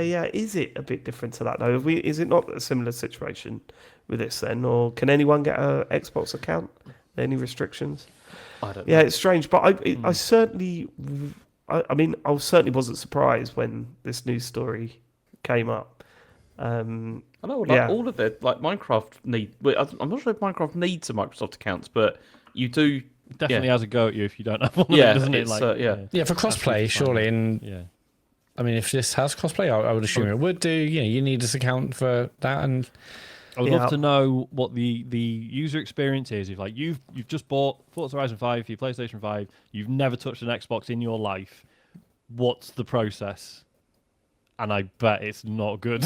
Like It'd be Yeah, like sign up signing on up Xbox through a and that. browser, Yeah. won't it, for like a Microsoft account or whatever, Yeah. you know? But I don't know. Play, I mean, PlayStation 5 owners, it's worth it. Just get that oh account. god, yeah, it's fucking brilliant. Yeah. I can't wait to see the reviews of this because I genuinely think it's going to be outrageously high because we know how good the game is. So this will be like, oh fuck, it's like 9s and 10s because of how good the game is. So we're quite excited to see it. I think. They said something on. Oh yeah, they were slightly wrong. I was listening to Backpage Pod today, and they were talking about Forza Horizon 5, and they said it was like 5 years old. I was like, "There's no way it's fucking 5 years old," and they are wrong. It is. It's 4 years like old. three Close. 3.5 years old. Okay. Yeah, it's Yeah, 2021. Wow. well the end of November 2021. Yeah, because I remember getting the Series S, and one of the first things I did was I installed Horizon 4 on it, That's right. and Yeah. like a year or two, or year and a Yeah. half later, yeah. Fucking Good great game though. Very good Very game. good game. I know. I mean, I'm getting this because Asher bought it for PS5 because he wants to play it with his friends. Okay. So yeah. And how does he feel about the Xbox account? I don't think he's that bothered because he's already got one for Minecraft. Yeah, So yeah. it's, Wait. it's fine. Wait. So he's doing what? You're getting this for PS5, Yeah, but why doesn't he play it on the Series S? because he wants to play with his PlayStation friends. Like Yeah, on, but surely that's just it's Is it not cross-platform, cross-play? isn't it? yeah, no, but he also wants to play it like on his PS4, like through remote play and stuff like that, which he can't do if it's the other way. Okay, yeah. Right. Okay. Is this coming to PS4? No, that's why I play it through remote play. Isn't it? Oh wow. Okay. Can you remote play your PS5 to your PS4, Yeah. like locally? Yeah. Yeah. He does Oh, it all that's the pretty time. cool. Yeah, I didn't know that. he does that a lot. That's how Cool. Rachel played through what was it? Through Life is Strange double exposure. Has I'm sorry, it's a tangent. Did she regret it as well? Yeah, did she Yeah, regret it? little Has is Rachel not interested at all in Lost Records? She played about half of it, and she hasn't gone back to it since. Really? No, God. she laughed a lot, like while she was playing it. But yeah, She she hasn't gone finished back to double it. exposure. She did, yeah. She did say she enjoyed that more. But then double exposure does a good job of allowing you to think it's going somewhere Yeah, interesting. yeah. Yeah, someone sent in some feedback. It wasn't included, but saying how they were really disappointed that they didn't get an update from you on Lost Records, James. We'll give a quick. Yeah, it's Summary. terrible. Absolutely terrible. The ending of that game. Like I was sitting there playing it, like and Chen was in the room as well, and she was laughing because of the dialogue and everything that was going on, and she was like, "This sounds appalling," and I was like, "Yeah, it's not very good." Yeah, it's terrible. Big twist at the end, no, eh, James? Not really. No, it's not. It has to be, yeah. Okay, should we get on to what you've been playing? Yeah. Big release this week, and we've all been playing it. Split Fiction, the follow-up or the spiritual successor to the likes of A Way Out and It Takes Two. It's a new co-op game from Joseph Fares' studio. Hazelight. And I was very much looking forward to this. I have put 2.5 hours in, I think. I'm further than Matt and James. They've been playing it on stream. We've been playing 2.5 hours, but yeah, so you're a bit further than us. Yeah, well, you played more 2 hours, skilled. didn't you? I don't Well, know how and long the we stream was played. 2.5 hours, but there was some stopping for breaks and cheese and No, drinks. right, okay, yeah. So, There was I also think we're about technical 2.5 problems hours. at the start as well. Yes, there was. Oh yeah, it Yes. was weird, wasn't it? I tuned in for a bit and it was just. That's right. Yeah, we're already we're past that sci-fi section Right. completely, and we're about halfway through the fantasy. I'll get into that in a minute. Sean, how long have you put About into the it? same as you. Okay, cool. So for those of you that don't know, the setup to the story is there are two characters that are trying out this new technology where I don't know how it's sold to them, because again, with games like this, you tend to talk over the cutscenes because you're there with your mate, and it's a bit Well, awkward it's- to just sit in silence. So. As far as I could tell, all these writers turned up at this publisher thinking they were getting a book deal, right? Yeah. That's right. And then it was, hey, actually, get in this machine. Getting this blob. It was getting this all the- machine and we're going to suck all your ideas out of your head. And Yeah, it's conceited to say the least, but then so was your daughter crying and turning you into a little clay doll. So, I mean, I wasn't going into this thinking it was going to be the most amazing narrative game I've ever played. But the idea is that one of the writers has an argument and falls into the same contraption as the other writer. One of the writers focuses on fantasy novels, and the other one sci-fi, and it's those worlds colliding as you're finding glitches within the software that they're using to extract data. You flick between the two genres, and sometimes it collides and all that sort of stuff. I will say, I really liked in that opening the fact that of the two of them, the sci-fi writer was the one that was like, "Whoa, no, fuck off! I'm not doing this." Because obviously, Yes. you might assume, That's a nice. sci-fi writer would be like, "Oh, cool, it's a new big computer." No, a sci-fi writer is going to be like, "No, what though? This is shady as shit. I'm not touching this." I just thought that was a good observation. But What we make of it? It's I'm really conflicted over I the time. Felt a that little I've bit like played. that. Overall, I liked it, but we were, yeah. It's more difficult, isn't it, than It Takes Two, which I think is good for. That's one of my main concerns, right? Is that so you're playing this with Isaac? Are you sure? I'm playing with Isaac, yeah. And he's been absolutely fine with this, has he? He's struggled on a couple of bits. We are currently not playing it because there's a bit with some enemies that he can't handle, even though I 100%, like, because for some reason he's weird about monsters, don't know. Right. But even in this case, I when I realised he was freaking out, I was like, what? There's not. There's nothing. Anyway, yeah, there is a bit we are. As in currently- What bit is it? You can go to it like Sharks. really early on. a Oh, bit the where you, shark like- bit. Yeah, that was a Yeah. bit like weird. I Yeah. thought that was a little bit creepy. Like when Yeah. they're all like, just kind of- Yeah. oh, So- Or is it the bit where you're trying to press it in time to avoid the shark? Is it that bit you're talking about? Yes, and you're trying to Right, okay, not the pit of grass, sharks. No, Because that was the bit that made me go, this is a bit fucking weird. Matt, have we done the shark bit? I don't remember. I don't believe we've done the shark bit, no. Right, okay. Okay. So yeah, No, so, I think- so I might just have to play that bit with New and then bring Isaac back in. But some of the bosses have been very tricky. Yes, they're really. There's a lot of tricky moments in this game, like without a shadow of a doubt. I am worried that Charlie hasn't got it in him, and there is some stuff that we've just done that I've just thought, fuck, I don't know how he's going to do it. We'll have to try it. He got all the way through It Takes Two without a problem, but why I'm so hesitant to sort of fall in love with this game as quickly as I did It Takes Two. So there's a few reasons.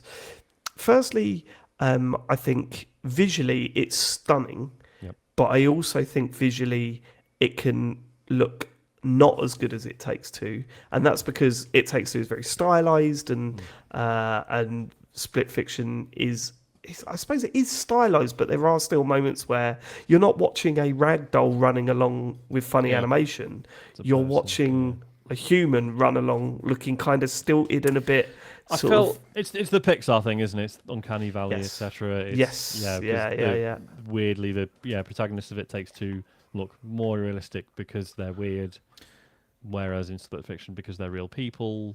It loses that charm. I mean, the animation's fine, but it's So far from what we played, like it just feels like It Takes Two to me had like a lot of character like to it, like with the design and everything. Whereas this doesn't feel like that so much. It does. Yeah, feel I'm not feeling the characters at all in this game. I must admit. I think they've got a way to go though, right? Because there's very clearly it's introducing this theme of like this. So the fantasy author Zoe is like, oh, don't you? You put yourself in your work though, don't you? And me, I was like, nope, never. Shut up. Don't want to talk about it. It's quite obvious, but I think as it progresses, we're going to uncover things they didn't necessarily want to be uncovered. Sure, but it is very on the nose, and I think like so the bit you're referring to, Sean, is that quite early on. The fantasy. Sorry, I forget the names of the characters even. But Mio? Mio's the sci-fi Mio. one, Zoe's the fantasy one. Yeah, so I didn't hear what you said. So the fantasy one said to the sci-fi one, "Hey, all that stuff was about debt. Are you all right? What's all this about debt? No, it's not. No, it's not about debt. It's fine. I don't put anything." And John and I were a little bit like, "It's going to be about debt." I reckon. I think John turned around and went, "I reckon she's in debt." Dave, what do you reckon? I was like, "Yeah, I think you might be right there."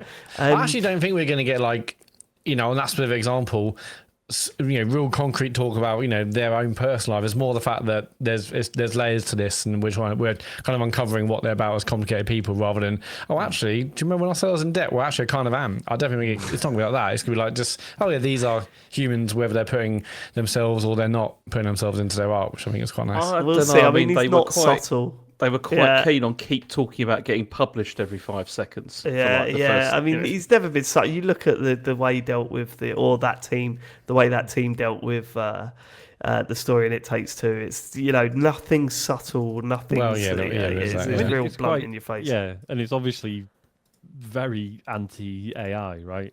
Or at least in terms of generative AI scraping other people's content or work or whatever for. To generate more stuff. That's the entire plot. It's like, these writers are having all these ideas taken from them. Sure, but then John also made the point that for a game that's really sort of making a point about how you shouldn't steal ideas, there's a lot of shit in this that's from other games. Because they're both genre writers. It's a lot of tropes dotted around. But I think.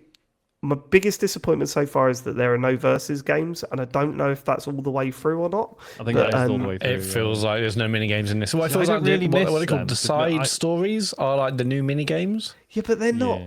I feel like that is now the new 5-minute distraction from the main narrative path, which it massively missed out for. It's not the same. I didn't even notice those as being like side stories. I thought it was just part of what how we were did doing. you not notice them? One of them you turn into a pig. I thought that was just part of the experience. No, because it's like the pig one, the sausage one, that they are like separate kind of just, separate little things. Oh, right, okay. So yeah, no mini games that would appear in this at all, which is See, I How love drunk to were the you on mini that games, stream? so I've not really missed them, to be honest. But I know it was a Really? big thing, certainly Matt and James for you. I know it was a big thing on the streams.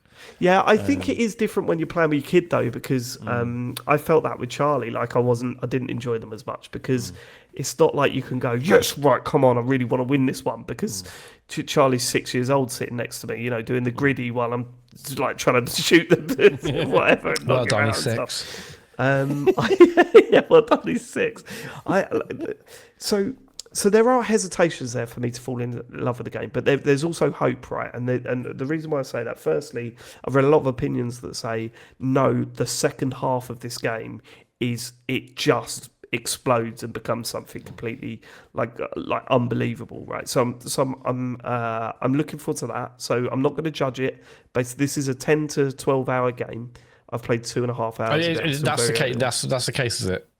Apparently, yeah. Okay, cool. Okay. And everyone's saying the back end of this game is incredible, so that gives me hope. But also, even within the 2.5 hours, yes, I've got a few reservations and a few things that I think this isn't as good as the last one. There has still been some moments that have blown my fucking mind and gone, holy shit! Like the boss fight with the ball, where you're going inside the ball and you're running around the ball like Mario Galaxy, and the other one's like trying to do that. Incredible. The whole bike section, when you're both on bikes, is fucking brilliant. The anti-gravity stuff that you're doing on the fly, not anti-gravity, where you're sort of shifting the gravity on the fly. Some of that stuff is absolutely stunning. And so even though I have my reservations, I've seen enough of it to know that if they really focus in on this stuff, this could be incredible. Like, it really can be incredible. I can see glimpses of where they go with this. It's like when everyone says. So I read a lot of reviews about Split Fiction saying they've taken what they did with It Takes Two and they've taken it to the next level. What they mean by that is not every aspect of It Takes Two has been taken to the next level, but definitely the action sequences are they're expecting more from you as a player. They're expecting, and as a result of that, or as a reward for that, you're getting a spectacle that's truly mind-blowing in places. And there has been several moments that really made us laugh out loud. And this is quite early on. I want to give an example. If you don't want to hear it, then please fast forward a little bit. And I'm sure you've done this bit, Matt and James, but when you're on the bike and one of you is trying to drive and the other one's on their phone trying to get through a website security system, we were pissing ourselves laughing during that bit. Good. It's just so. John was going, it's just so stressful. I can't. That is the most stressful thing I've ever done. And what a brilliant idea! And they absolutely nailed it, and it really made us laugh. If that happens more often throughout the rest of the game, then this is just going to get better and better and better. And I think, I'm looking forward to seeing where it goes. See, because maybe it's because I never finished It Takes Two. I absolutely adore this. I've got no reservations at all, but then maybe it's because I've got less to compare it to. I don't know. But I just love the constant, shifting between worlds, just constantly picking up and dropping ideas, which I know It Takes Two did. I just feel like the pace of it in this is just unbelievable. Yeah, we the pace is incredible. This. Like, it was non-stop, wasn't it, James, on our stream? It's like there's no let-up at all for ages. Just relentless. But I don't know if I like that pace over It Takes Two, because It Takes Two... right, so the difference I've found between opening this and It Takes Two is that It Takes Two does an action sequence, then it does a bit where you have to sit back and go, hold on, what have we got to do here? Right. I need to get over to there, but I need you to do that and to fire these over there. And so it slows the pace down, and it's more of a puzzle. It's like a cooperative puzzle. There's been no cooperative puzzling. Well, I was about to say that. It's like there's been such a lack of. There's been hardly any things where we have to properly say, okay, you go here, I do this. And it's funny. I said on the stream, James, there's been hardly any, and then there was one bit where I had to fire these, isn't sci-fi level, fire these things for James to jump over his platforms. Yes, I was like, okay, that was bit, just literally when I said it. But it feels like there's hardly any of, splitting up or where what can you see, what can I see, it feels like we're just kind of doing it together. but not really cooperatively with just two players playing together. It's fun. I mean, I'm having a great time, but I did feel like it lacked someone that really requiring the other person to get you both through a certain segment. Like It Takes Two, it felt like there was so like right from the start there was like actual sort of puzzles that you had to kind of figure out, which that seems absent so far. Like in many ways it feels like a massive. Go on, sorry, Matt. I was going to say, in many ways, it feels like, at least like the open couple of hours, it's like a massive set piece cutscene where you're running forward together. So I would hopefully the second half. Well, I guess in our case, the latter 2/3, there's more of there's more cooperative aspects, more puzzles, but a bit slower of action. Because I've been really impressive. The first major fantasy bit has been like mostly that stuff. Okay, great. Yeah. So you'll be all right. The bit where you're switching between forms. Yeah. Oh, I see. Because for me, we were again just racing through it. Like at no point did we have to stop and work out what to do, other than the bit where you have to drag the pole. Yeah. Yeah, but I think, but it was good. Look, I'm not slagging it off, but what I'm saying is that It Takes Two, there was a lot of like you walk into a room and you do not know how you're progressing. Yeah, they're almost like portal puzzles. Trying it things felt like out. Before. Yeah, I mean, a little bit like portal because I'm playing puzzles. it with Isaac. That's giving me like an amount of friction that you guys aren't having, and maybe that's right. Sure. Yeah. So you're having to that's it. You're having to think about what you're doing as well as what your partner's doing, whereas us, we're just doing our own thing and just cracking on with it. Yeah, we're flying through it. But yeah, as I said, very early on, I sound like I'm being negative, and I think that is mostly down to the fact that I was expecting one thing and I'm not getting that, and that I'm still trying to adjust to this new game rather than I was expecting It Takes Two 2, and it doesn't feel like that. It feels like it's something a little bit different. Yeah, it feels like you're going a bit of a different direction. Yeah, definitely a bit more challenging, more action, less puzzle. But yeah, if that changes in the second half, that's great. And yeah, I think just on the visuals, as you're saying, I think it looks gorgeous at points. Like they do a lot with scale, even if the levels you're on are quite, the linear and you're kind of being funneled down. But what they do, especially like the sci-fi one, you see all like the cars and the city landscape. It looks gorgeous. And there's another one I think where just when you saw those are trolls in the fantasy areas, like that just looks really nice. It's just really nice art style. They're not. It's not like holy shit all the ray tracing. It's just a really pleasant game to look at, and so I'm loving that so far. And yeah, like it may not have the kind of puzzles, definitely hasn't got the mini games, which are definitely missing, but it's a blast to play with James. And I'm excited to see the second half that I've also heard much about. And also, just separately, this game sold 1 million copies in 48 hours. So it's also done incredibly well so far. It's like the best rated game that EA have put out for like years. Apparently, it's really? like it's the competition. It Takes Two. FC25. Hazelight, I think, are an incredible studio. Like, I genuinely do. And this is what pains me. Like, I sound like I'm being negative. I'm not. I promise you, I'm not. I'm enjoying what I'm playing so far. It's just finding that adjustment, and I think I'll get there. And as I said, like, there's still loads of this game to play before I fully judge it. But Hazelight, I think they're an incredible studio, and I can't, they've already proven to me now that I need to look at what they're bringing out next every time, which is crazy because A Way Out was fucking rough. It was really rough. Cool. Yeah, still had some good moments. Still fun, but it was still fun. It had some good moments for sure. I think it's nice to see a studio that is pursuing one vision and, well, to my eyes, getting better and better at it with every iteration. And I don't think they're done yet. I think their best work is probably still ahead of them, and I think that's really exciting. Yeah, like I would still like them to do a single player experience though. Like, I'd love to see what they do with that. Yeah, because I think they could do some really cool shit. If this is what they're doing with this idea, then what could they do?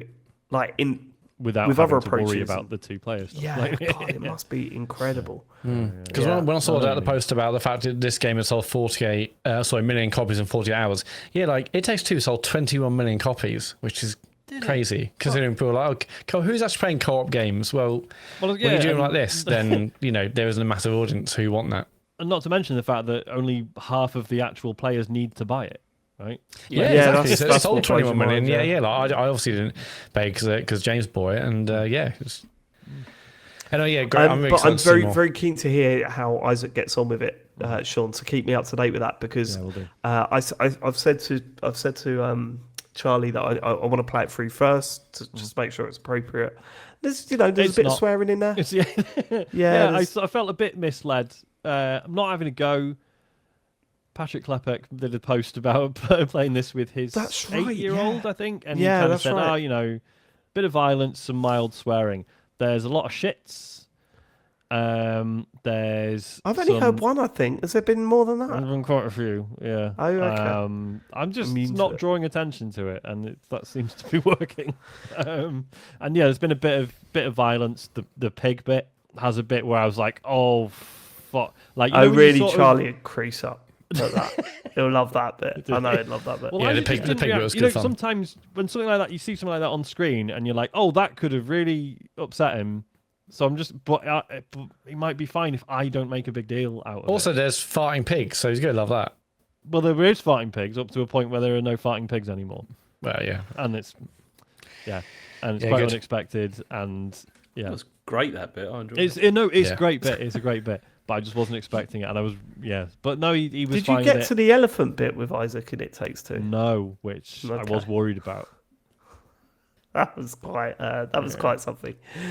I think the real yeah, they question got history. is shit still a swear word? Because when Yeah, Elodie and I were in the car listening to music, Yeah, the some answer's songs. yes, Matt. Well, yeah, but some songs, like there's a Billie Eilish song which says shit. That's not tagged as explicit, whereas other ones are. So I wasn't sure if, 20 years ago it was, but I mean, I still think it is. America's fucking weird about this stuff, isn't it? Like stuff like that, like shit will be fine, but don't say hell or damn. Like, Yeah. but because I was watching, was it one of the Secret Life of Pets films, and someone was like, "Oh man, he's pissed." And I was like, "Whoa, that's not. Why is that okay?" Yeah, and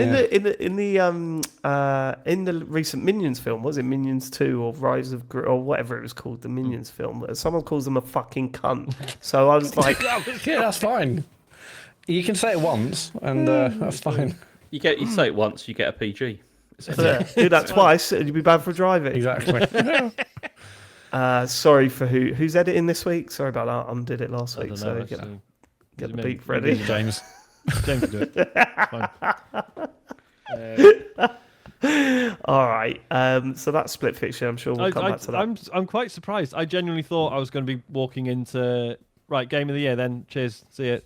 Well, I mean, there's every chance. I mean, this is just the We're way too early. opening for us at 2.5 hours, and we're comparing so much against It Takes Two. I think it's clear there's so much potential in all the things we've heard. So, yeah, I mean, this is a super strong chance given all we're playing it, and probably we've had, kids or me playing with James. So, yeah, I think there's every chance, frankly. But early days. Is it like playing with a kid? It's a little bit. Especially when I had to nip off to get a lot of cheese and there you What go. are you doing about your drinking games then? Is that actually happening or? Well, we didn't need one on Friday, but no, Just, we're going. We need Just got something. smashed on my own. How many we order? Yeah, I mean, like mini games are a blow for that, but I'm sure we'll have to think of something else, Jan. Maybe every time we die, we have to do a shot. I don't know. I will say, when I said earlier about the That's a good friction of playing with Isaac and having to help him through some of the areas, Ben did comment, Matt's having to do that with James as well, to be fair. I thought you were going to say, I must admit, when I'm doing it with Isaac, we're doing the drinking game. Yeah, he's Split Fiction, done. Monster Hunter Wilds, still good? Still good. How much you in for? Sean? What, sorry? How much you in for? I've changed my character like 20 times by this point, so I'm bankrupt. Bit frustrating. I was saying last week about the split between low rank and high rank. You've kind of got to finish the story before you really get involved in the multiplayer.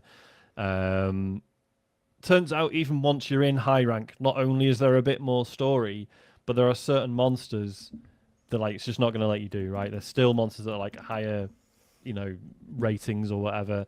And even if you come across one in the wild and you start attacking it, your helper is like, nah, you're not authorized to fight this. You can fight it, it doesn't just stop you, but you're not going to get anything for it.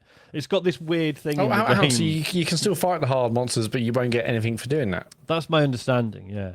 So basically, it's trying to discourage you from going too far ahead of yourself.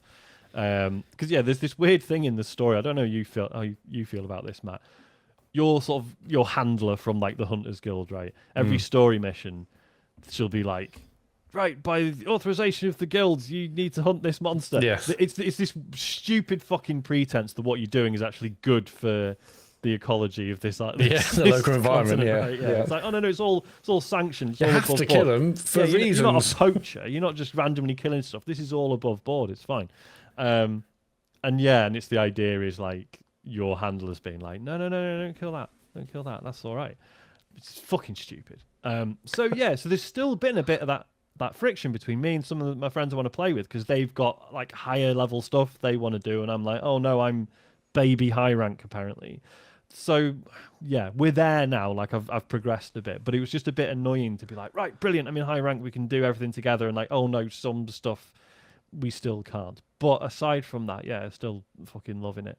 Gonna do another stream. I think we're moving them around this week. I'm gonna stream on Friday, and I'm gonna do the bow this time. I was thinking I might do a different weapon every week, so I'm gonna start with the ones I'm familiar with, and then it's gonna get worse as time goes on. I really like the fact you can do that because obviously this game starts off saying you get to choose a weapon, and then I don't know, hour or 2 or 3 later you can choose a secondary weapon, but then you can get all the weapons. So it's like I thought I was being locked into like, look, if you choose this, it's like I was reading guys like, well, what are the best kind of beginner things to choose? Actually, it doesn't matter because within 3 or 4 hours you can just choose another weapon. So and actually, I chose the light bow gun, and I barely used it actually. Yeah, used it a tiny bit. You can switch between them whenever, really. Well, only when you're on your animal. Yeah, which I still think is mad. No, so I found out you can, if you tap right on the D-pad, the sacred, the animal, just runs over to you, and you can just switch it. Which is still there's a bit of a delay there. Yeah, I was pressing up on D-pad for like the thing to go over to you, then pressing right to switch on the. So the fact you have to, like, apparently you can just press right and he'll come over to you and switch your weapon. Oh, okay. I've not tried it, but Good. apparently that is a thing.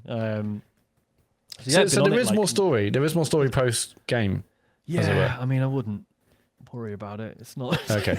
It's not interesting, really. So but it's been on it like most nights with friends and stuff. It's been fucking great. Apparently, some people are complaining it's too easy, which I don't know. Are they just cool people? Well, this is it. It's like I said last week. It's the Dark Souls problem. Like, oh, it's too easy. I've spent 2,000 hours on this series, and this new one's too easy. Like, just shut up. Wait until the harder. Like, there'll be harder stuff later on. Like, they want this game to sell fucking 20 odd million like the last one. Of course, it's not going to be ridiculously hard right off the bat.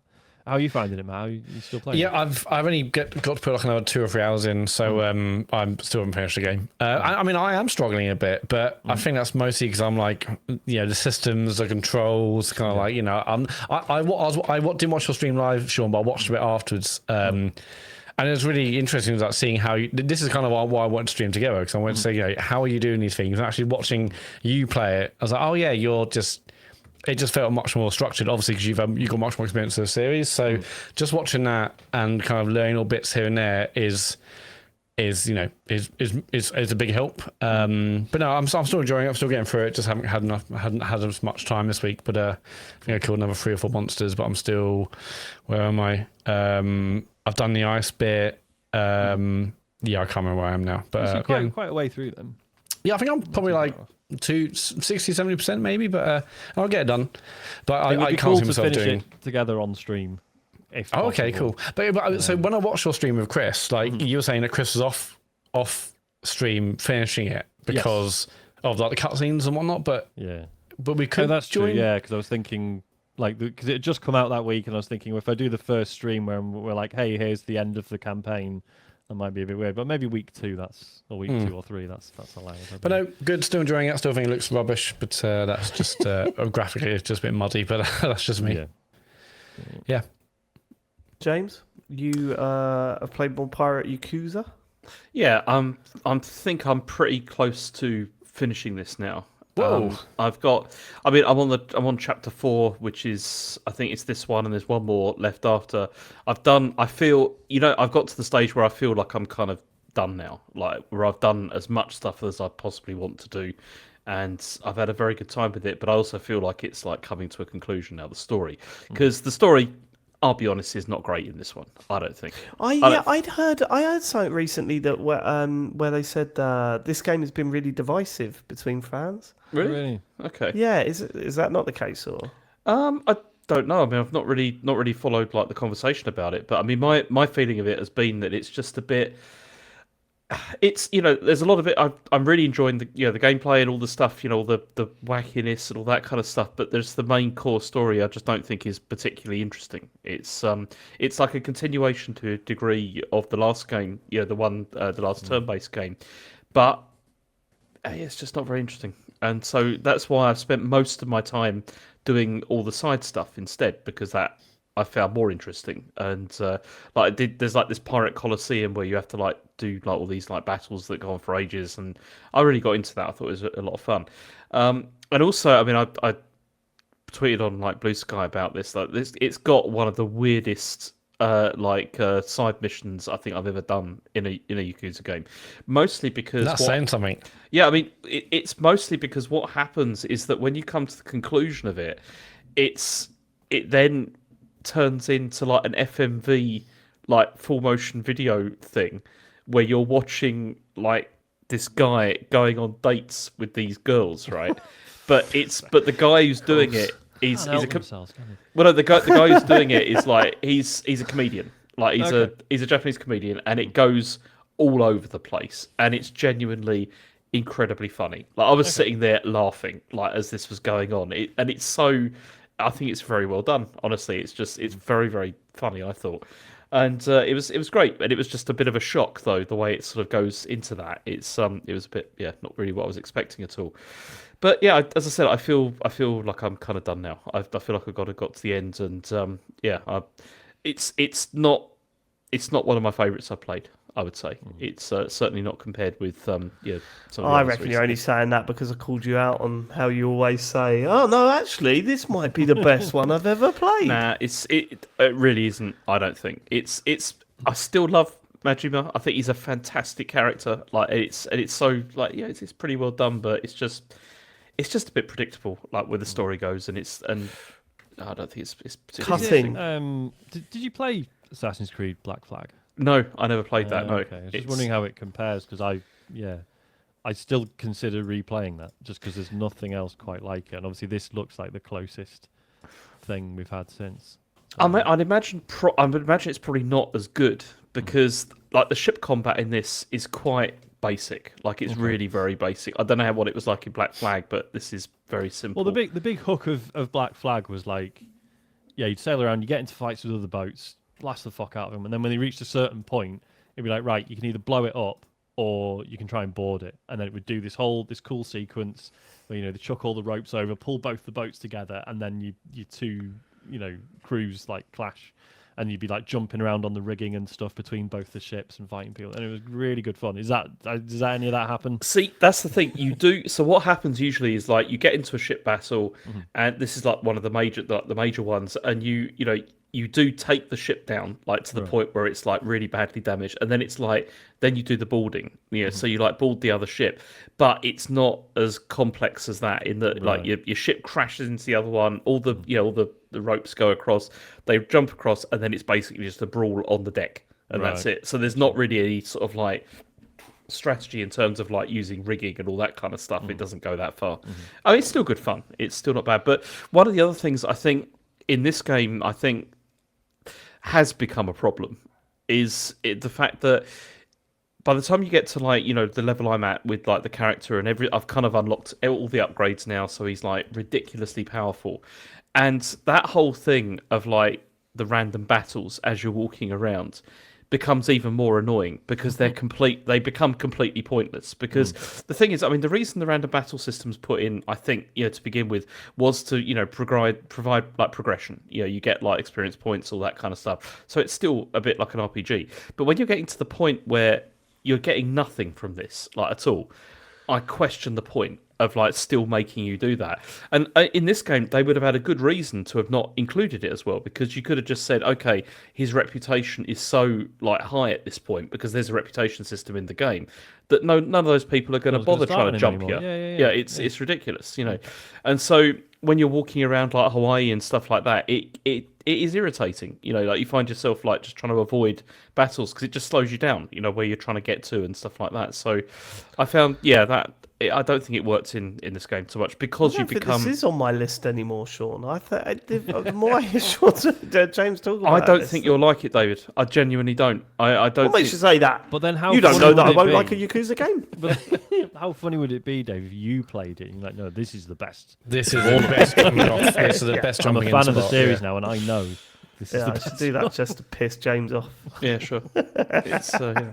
But no, it's as I say, I'm coming to the end. I think I'll be done with this in the next couple of days or so, and then I want to play Kingdom Come Deliverance 2. That's my next, Please that's- do, because that's my next on my look, list. I was hoping that I wasn't going to talk about it on this show, but I will briefly say I got to Kuttenberg, which is the big sort of city.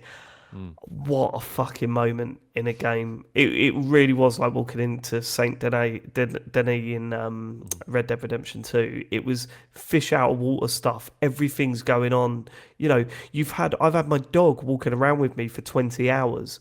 But the moment I go into there, everyone's like, "Can you get this fucking dog away from my stall, please?" And you're like, "Well, oh, right, oh, sorry." Yeah, no, I've never like genuinely felt like a. So I just wanted to describe what it was a little bit like. So, yeah, I walked into this town. I wasn't following etiquette. People were getting pissed off with me. I started like thinking, what the fuck am I going to do? Then I thought, I need a place to sleep because I'm so far away from everything. So I spoke to a character. I did a few missions and a few bits and pieces. Sold a load of stuff that I've just had on me, and I'm getting some money in now. This is for you that's only played the first like few hours, Sean. I've got an item that's worth $3,000 on me at the moment, but I'm just waiting for the heat to die down before I can sell it. But it's funny. There's like loads of like bits that I don't know how this town works, and someone once, like, I saw someone on the internet describe it as it's like you're walking into Kingdom Come Deliverance 3, and that's exactly what it feels like. You know, it's such a huge step up.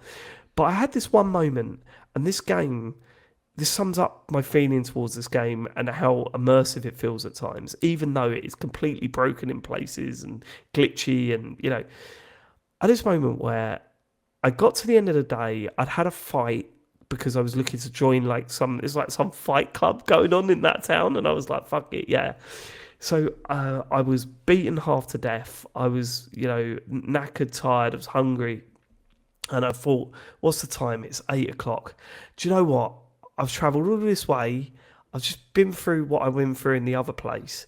I've just got into like loads of fights. I'm going to pay for a bed in an inn, and I'm going to pay for dinner, and I'm going to sit. I'm going to eat, fill my belly up, go and have a nice nap, and have some breakfast. Right now, the game will only let you sleep a certain amount of time. Right, you can't just like say, right, I'm going to sleep at 8, so I'm going to wake up at 8:00 the next. I think it is actually. I think 12 hours is the longest you can sleep or whatever. But I must have gone to bed earlier than that because I woke up at 5. Right, I woke up and I'm in this inn and I'm hearing a couple arguing next door, and I don't know what was going on. It was weird. They were having an argument. And then when I opened up my door, I walked out, and this one bloke walks out, followed by 4 women. And I'm like, well, what's going on? Okay, fine. Like, there was something going on there. I didn't quite wrap my head around it. I walked downstairs, and then I walked out to this town that was, like, buzzing when I walked in. And, of course, it was dead.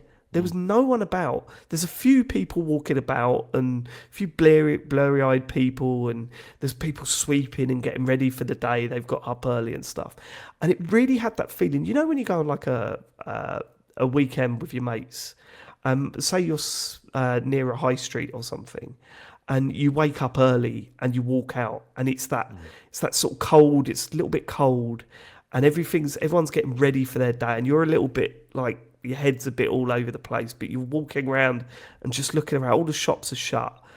It was that feeling in a video game. It was that sort of, this place will be buzzing in about 2 hours, but I am seeing it before it opens up. Like, I've had that experience in Brighton a million times, right? Because, you know, when I can't sleep on a hangover, if I've had a drink, I'll wake up at 5 o'clock and then that's it. So sometimes I just walk out and just go and walk around Brighton on my own and look around.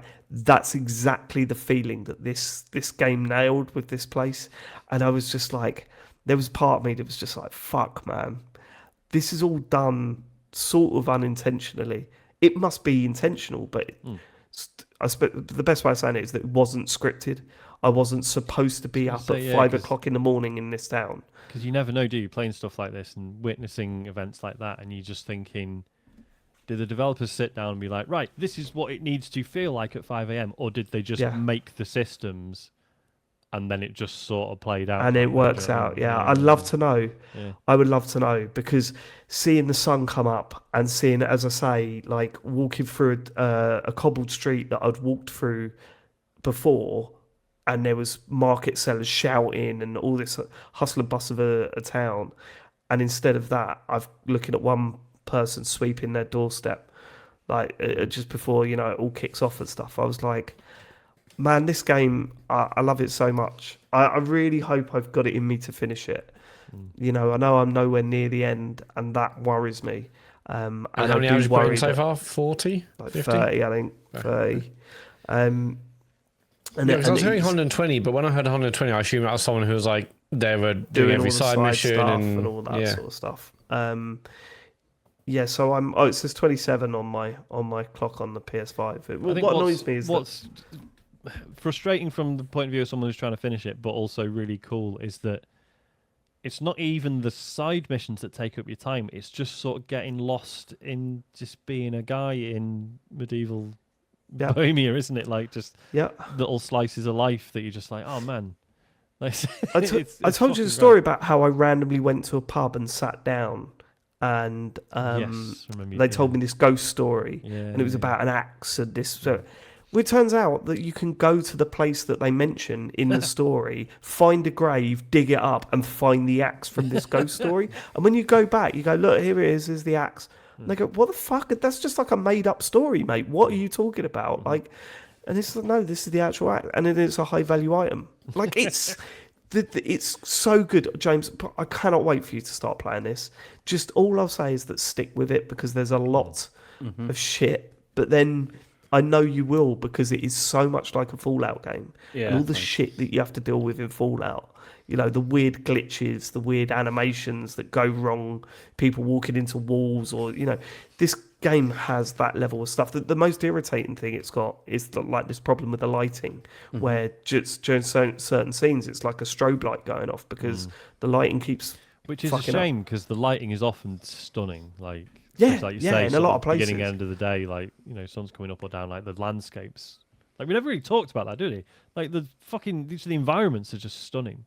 Visually, it could be incredible, and that is the other thing, Sean. Like, so the portion of the game you've played is all open fields, and when you're riding towards this big town, you kind of like, you get a feeling in your stomach. It's like, fucking hell, look at this! Like, because there's smoke coming out of chimneys, and there's huge walls. Like, it's like walking into Canterbury. Do you know what I mean? Like, there's these huge walls everywhere. It's fucking brilliant. Like, it is such a good game. I cannot recommend it enough, but I'm saying that every week now, so it's getting boring. I get it. So we will move on. Yeah, the average time on how long to beat is 84.5 hours. 51 if you mainline it. I've not been mainlining it at all. No. I don't think you should. No. I mean, it's the sort of game I would you don't rather have to get not finished now. finish it. You've got all year. You can enjoy this for the whole year. And like, I would rather not finish it and allow myself those weird little moments.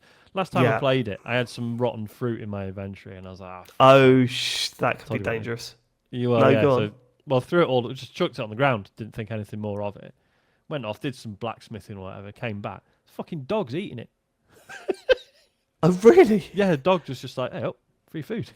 But was this dog sick or all right? I think the dog was fine. I think they've got a hardier constitution than us, haven't they? And it was just like, Did you do the mission with the wolves, where the wolves were all hanging around like and eating the sheep? Yes. What did you do? How did that pan out for you? I was too late to save the sheep that we used as bait. Yeah. Did you kill all the wolves? Yeah. You did. Oh, I didn't. But I Okay. told him that I did. Oh, fuck. And How then did that go? 15 hours later, he saw me and just went, "Oi, you fuck. Yeah, all my sheep are gone now. Cheers." Because I thought they'd be fine. They'd be And safe, the wolves came back and killed them. I was like, sorry about that. It's just, fucking great game, that. Okay. That's what we've been playing. Let's get to questions. I've got fucking loads of questions. If you want to send us one, though, go to tcgs.co/dear TCGS. MD Krabuffs. Inspired by the good doctor, Breaking Bad, and living life in the reckless high-speed GTA protagonist he always truly was, what gaming antics would you like to get away with in the real world? Theft. Just theft and that. I don't know if there's anything like illegal that I do in a game. I was like, oh man, I wish I could do this. See, that's the thing. There's not anything illegal.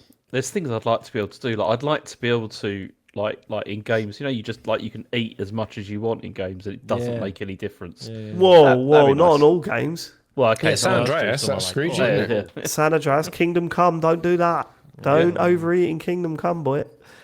No, you can't. You can't rely on that, James. You cannot rely on that. Damn. Yeah. But no, in terms of like criminal activity, though, I don't know. Theft, isn't it? Because you get theft. things. Yeah. You get things that you don't have to pay for. That's how it works, I isn't guess it? that's Is that what it practical, is? yeah. Is that... It is what it is. But in real life, Sean, just to warn you, Yeah. you can get caught. And you can't Okay. get away with it, right? Right. You wouldn't steal a And what car. happens then? You wouldn't wouldn't download download bread. you wouldn't download a cheese. You wouldn't download some cheese. Although James has tried. I would. Yeah. I bought a 3D printer and everything. What would you try and get away with, Sean? I don't know. I can't really. Punching. You can punch. You can punch wherever you want. Yeah, but you can't get away. Are you No, missing? you can punch and run, I guess. I think there's better crimes to choose than punching. You can, what crimes would you like to get away with in the real world? So Yeah. a couple of people I could punch. God, you're shitting What on about- everyone else's idea, James. Matt, what's your idea? Speeding. I fucking love driving fast. If that wasn't against the law, I'd be like doing 90 everywhere, 90 Then you tops. might die. If Yeah, I James just did look- that though, we wouldn't have that incredible photo. Yeah, but but James is different. But for me, I'll choose speeding. Yeah, probably. It's just fun, isn't it? Driving. It's annoying having to stick to speed limits. Go on the autobahn. It's fine. Have you? Yeah. Well, apparently not, James. I'm wearing the t-shirt. that was in a city. Matt, have you ever done a track day? I was just going to No, ask. I would fucking love to. Totally But it'd sure. probably be like a what was it? Probably like a Freddie Flintoff situation with that dude from Top Gear when I get on there. You know, having You'd have a on crash. tractor. You didn't need to reference. Yeah, dude. Yeah, I did. No, I won't worry about it. I've done go karting with Matt twice. He doesn't. Oh he yeah, doesn't that drive was quick. some bullshit Butlins ones. Yeah, still lost twice though, didn't you, mate? Last Yeah, the time. bullshit Butlins go karts. So just back on the James thing. Dave, lift your t-shirt up again. Like, how much of James's chest do we see? James, can you buy his t-shirt, James, and get another parking ticket or a speeding ticket? I want to see a next picture with you wearing a t-shirt of your face on the picture. Oh, that's a brilliant what you need to idea. do. Yeah. Come on, just do like 31 or something. Yeah. You won't get too Yeah, much but trouble. then also do the thing with the fit. Yeah, we'll pay your parking. Yeah, and then keep doing it. So it's like a t-shirt about a t-shirt of a t-shirt of a t-shirt. Please do that. Okay. Mock Turtle Soup says, evening all. How do you guys deal with the lack of motivation when it comes to gaming? I'm currently 10-ish hours into Star Wars Outlaws and I find it just fine. I don't like it. I don't dislike it. The fact I'm indifferent to it is, in my mind, worse than hating it. If I hate a game, I can normally find something positive to say. There are also no games I'm interested in coming out this year, so I've fallen back into playing Oblivion and Fallout New Vegas as some sort of emotional support / reassurance. I mean, Well, that's hold how on. most people feel about Star Wait, Wars Outlaws, isn't it? Wait, Is that right? Mock Turtle Soup. If you hate a game, you can normally find something positive to say. Yeah, I thought that was But wrong. if you're indifferent You can't find something I mean, positive to say. I'm not putting words in his mouth, but maybe he meant to say like something interesting to say. Like, because even if you hate games, you can have an impassioned discussion or thoughts about a game if you like or don't like it. I could be wrong. Also, it sounds like here, Mock Chelsea, you should play Kingdom Come Deliverance too. If you're playing Oblivion in 4 New Vegas, it feels like that's a game that sounds like it probably satisfied both of them. That is a very good point. I tend to, if I get to the point where I'm just not enjoying a game, I'm finding it easier to go, no thanks now. Move on. Yeah, No thanks I mean, now. I'm the worst person to ask this question. episode title, Matt. No Can you write thanks that now. one down? It's my favourite Ariana Grande song. But like yeah, I found that with Lost Records. That was easy to just go, nah, you're right. Really missing out there. I don't think I am, Matt. I no, really don't think I am. And do you know what makes me laugh even more? James is going to play the full second tape. This is why this question. I'm the worst person really to ask struggle this with it, question yeah. because I'll just keep going anyway, even though I'm Why hating something. though? I won't. I don't. You, out of all of us, shouldn't be like that. Yeah. Why? You know, we've still got loads of time. Us, but you, it's very limited. Days are now, ticking. James. You'll look back on those days and those hours when you know. Do you know? I do sometimes think that actually. I just sit there, and just Am think. I wasting my life? I'll get to the end, and I'll just be like, "Why did I waste so much time playing Lost Records?" Like that was Or playing other games that I other don't games, like. you know. You know, You can't even Matt's argue going to put it's this on his for list. the show because you just sort of come on and go, yeah, I still hate it. I don't have a look on my list just because I played it. I mean, at this point, I'm not even sure if I'm desperately going to play the second part. At this point, actually, James is more likely to play it than I am, which I think is interesting. What if it's got higher frame rate on PS5 Pro though? I'll be the day one. So for you, James. So yes, Insta, isn't it? Yeah. Definitely. All right. Keith Boiling Water Tap says some 1980s body swap comedy nonsense means you each have to simultaneously spend a week as one of the other hosts. What combination results in the fewest number of people getting fired? Oh shit! The fewest number of people. Oh, Matt. I think if I was Matt, I could do what Matt does. Could you do Matt's job? I Just think go. any of you could probably Tweet. do my job. Really? To be honest. Well, no one knows what your job is. You're like Chandler. Yeah, You're like I know. Chandler Bing. Yes, it'd be hard to determine whether we could or could not get fired, Sean. Well, I'm telling you, I think you'd be fine. It's got Right, something so to you do with weeks, you could drones, just which start. makes Yeah, me see- think I would definitely get fired. It depends because my work is all sort of peaks and troughs. So depending on what fortnight you got, you might be able to just. Matt's cruise trying to think through of a job with. He's trying to work with that. He's I trying was to always think of a thinking, job like, with is that a peaks and clue? troughs. I mean, I don't know. It's just before we continue with this question, boiling water tap. Has anyone got one of those? No, I would love one. No, I would like one. Yeah. Why? Surely they're really unsafe, aren't they? Would they? I imagine they're unsafe and quite inefficient energy-wise as well. Yeah, but you can make a cup of tea in like 2 seconds rather than boiling a kettle and all that kind of stuff. We know what boiling tap is, Matt. Yeah, exactly. So that feels efficient to me. What the perks are. Yeah, I'd We have like them in one. the office. And they you? are good. Okay. I love Right. Sorry, I shouldn't have mentioned it. It's my fault. I apologise for that. No, it's fine. James, whose job do you think you could do with least people getting fired? I don't know. Not yours. I think it'd be a disaster if I did your job. I think I'd love to see it. it wouldn't go well. It'd be a disaster. I'd love to see it. I don't know because I don't know.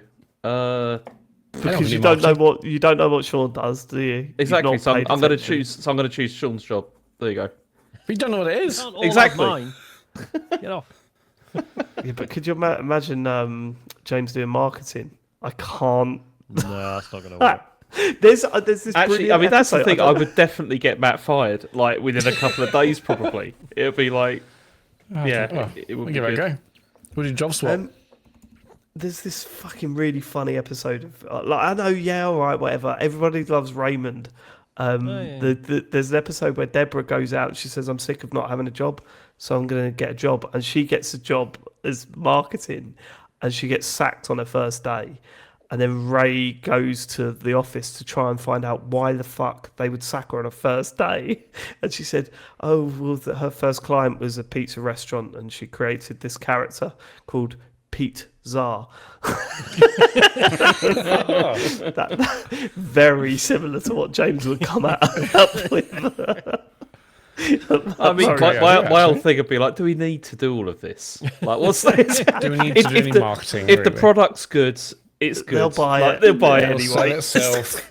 Yeah. Matt?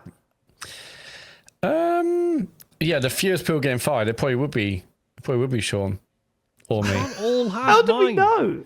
What else? I mean, Only I'm one just of you. willing to take the risk because I can't do David or James's job, so I'm just going to like hope to God I can do Sean's. Otherwise, my job, it'd be it's not that basically hard. the answer is me. The answer is my. It's everyone's answer should be me really. They can do a little bit of marketing, can't they? I don't know. Pete Czar. Did you not hear that classic tale? Yeah, no, I've from written it down. Everybody That Don't was worry. made up, to be fair. Didn't actually happen. Oh yeah. Sorry about that. I forgot. Are we move ready on? to move on? Yeah, Maria Mendieta says, "Dear TCGS, coercion, domination, and dread." I'm not even sure what that's a reference to. Nintendo used to make the most stimulating console boxes. The SNES and N64 boxes housing the systems. Offered screenshots of games you could not have, but could certainly imagine what they played like. Whereas the Switch's box showcases the controllers and system you just unboxed. To break Nintendo's recent dreary trend, what kind of mind-boggling images would the TCGS creatives feature on the back of the Switch 2 box? Just loads of AI-generated art. Yeah, just You know, type in. Well, Mario getting off with like that kind of stuff, like weird, sexy stuff, or not? Oh yeah, definitely. Where's that? Yeah. You've brought that up. Where's that come from? Yeah, I just think AI. You might as well. That's the ultimate use. you isn't might it? as Just well like- get smutty. Yeah. You want to get a bit sexy with it, yeah. I just had loads of pictures of Mario Kart 8. That was just really funny. Actually, Maria, I know this isn't your question, but I tell you what is a really good fucking question. What format has the best gaming case? Because That's easy. I'd argue, is it though? I don't know It if is. it is. Go on. I actually no, maybe it's not, but I would have said like Sega Mega Drive or whatever. The The Mega Drive is one of them. Yeah, But then I don't like the fact that they have the tab, the hook. yeah. I used to cut those off. So you've got your finger stuck. Yeah. I used to They cut were them off shit. because they were annoying. Yeah, she used to get my fingers. I used to get my fingers. Yeah, stuck because too. what I used to do is I just put my finger in that and spin it around, and like, actually it really Yes. hurts, and my finger's stuck. Yes, fat. Oh, finger stuck bros. Yeah, Oh. finger's stuck for life, bro. That's what I used to do. The N64 boxes were useless, but Yeah. my word, did they? I love Oh them. yeah, they were Like gorgeous. just but- looking at them, it's like That was the thing. the Like all the stupid Nintendo fucking ones, pull-out bit of white cardboard, and then the Yeah. fucking cartridge would just fall out of it. Like, it's, all of the Nintendo So ones stupid. up until probably up until the GameCube were crap in the sense of because they were all cardboard and they used to just fall apart. Yeah. Whereas Yeah. the others were like Mega Drive, all that. They had What good- were I mean- what were the Game Boy? The Game Boy ones were cardboard as well, weren't they? yeah, the cardboard, but then Yeah, they had they're the the tiny little little cases. square things, weren't they? GBA, I think they went plastic. All right. Yeah, I mean, the old PC gaming boxes of the 90s, they were Mate. incredible. yeah. Yeah, they were. Massive, like, they Ones were where you had to huge. I lift mean, them they up. were like It's like zero standardization, just Yeah. like just everything was different different. sizes, But then massive when they manuals. switched to like the DVD style cases and everyone loved it, and it's like, no, you don't know what you're giving No, up. it was better before when This- you were like carrying a massive box and you had one game and a manual in it. Yeah. Wait, hold on. Did the Game Boy's ones came in a box, right? But Mm-hmm. they also had those plastic. They had little plastic Cover things? cases. Oh, that's yeah, right. that The they little put them in, individual cases. Those yeah. things were amazing. Those little plastic, like individual cases for your I bet games. they go like, for a fuck yeah. fortune now as well. Like a I'm looking at them God, now. yes. £5 on eBay. Oh, It's they were just so not- good. You could get load on Temu. I mean, no, Fucking yes. they're not real ones, but yeah. I kind of hated when it all got standardized and you got the same sort of cases. Like I It wish was there it was much less interesting when they were all just like, oh, it's a DVD case basically, Yeah. and they're all just Yeah. that, which was Well, I suppose, yeah, Yeah. because when PC games switched to DVD cases, the argument was like, oh, well, it's much better for storage. But then we were only like 5 years away from not storing PC games physically ever again anyway. Right, sure. the Saturn had weird cases, didn't it? Like Yeah, I was about to say something. Like, so at one point they were very, very thin, and it was almost quite hard to get them open because there's very little purchase to actually flip the That's Weren't things they like open. cardboard But then they with a did change them plastic later bit on. it? Was that Saturn? What? Sorry. Where they were like cardboard but with plastic like top. No, and some of them No. were. Some of them were. Yeah, no, some of them were. They were like cardboard, but with a plastic bumper around yeah, it. Yeah. But no, the original ones were like they were like cassette tapes. They had that sort of They did, edge yeah. It was to like and- they looked like VHS cassette tapes. I'm just having a look at them. Like but they didn't. They do like a whole ton of different designs or whatever for this. Yeah, they did. They changed it quite a lot on the Saturn. It wasn't like I keep uniform keeping or- up with Kimona I Joneses, think we were just desperately Yeah. trying stuff out to see if anything would work. I'll Yeah, tell you I what though, and it did. Everything worked actually, Sean. Everything worked to a T. Thank you. If you don't mind me saying it. I hated it when they redesigned that with the Mega Drive. Actually, like towards the end they changed the case design for everything, and it's like I liked like the grid thing that they had going on with the original thing. I thought it was quite interesting. But then Well, I did until I got some Gladiators toys for Christmas, and that also used the same grid system. And I thought I was okay. getting a fucking Mega Drive for a second. Turns out I got some Gladiator toys.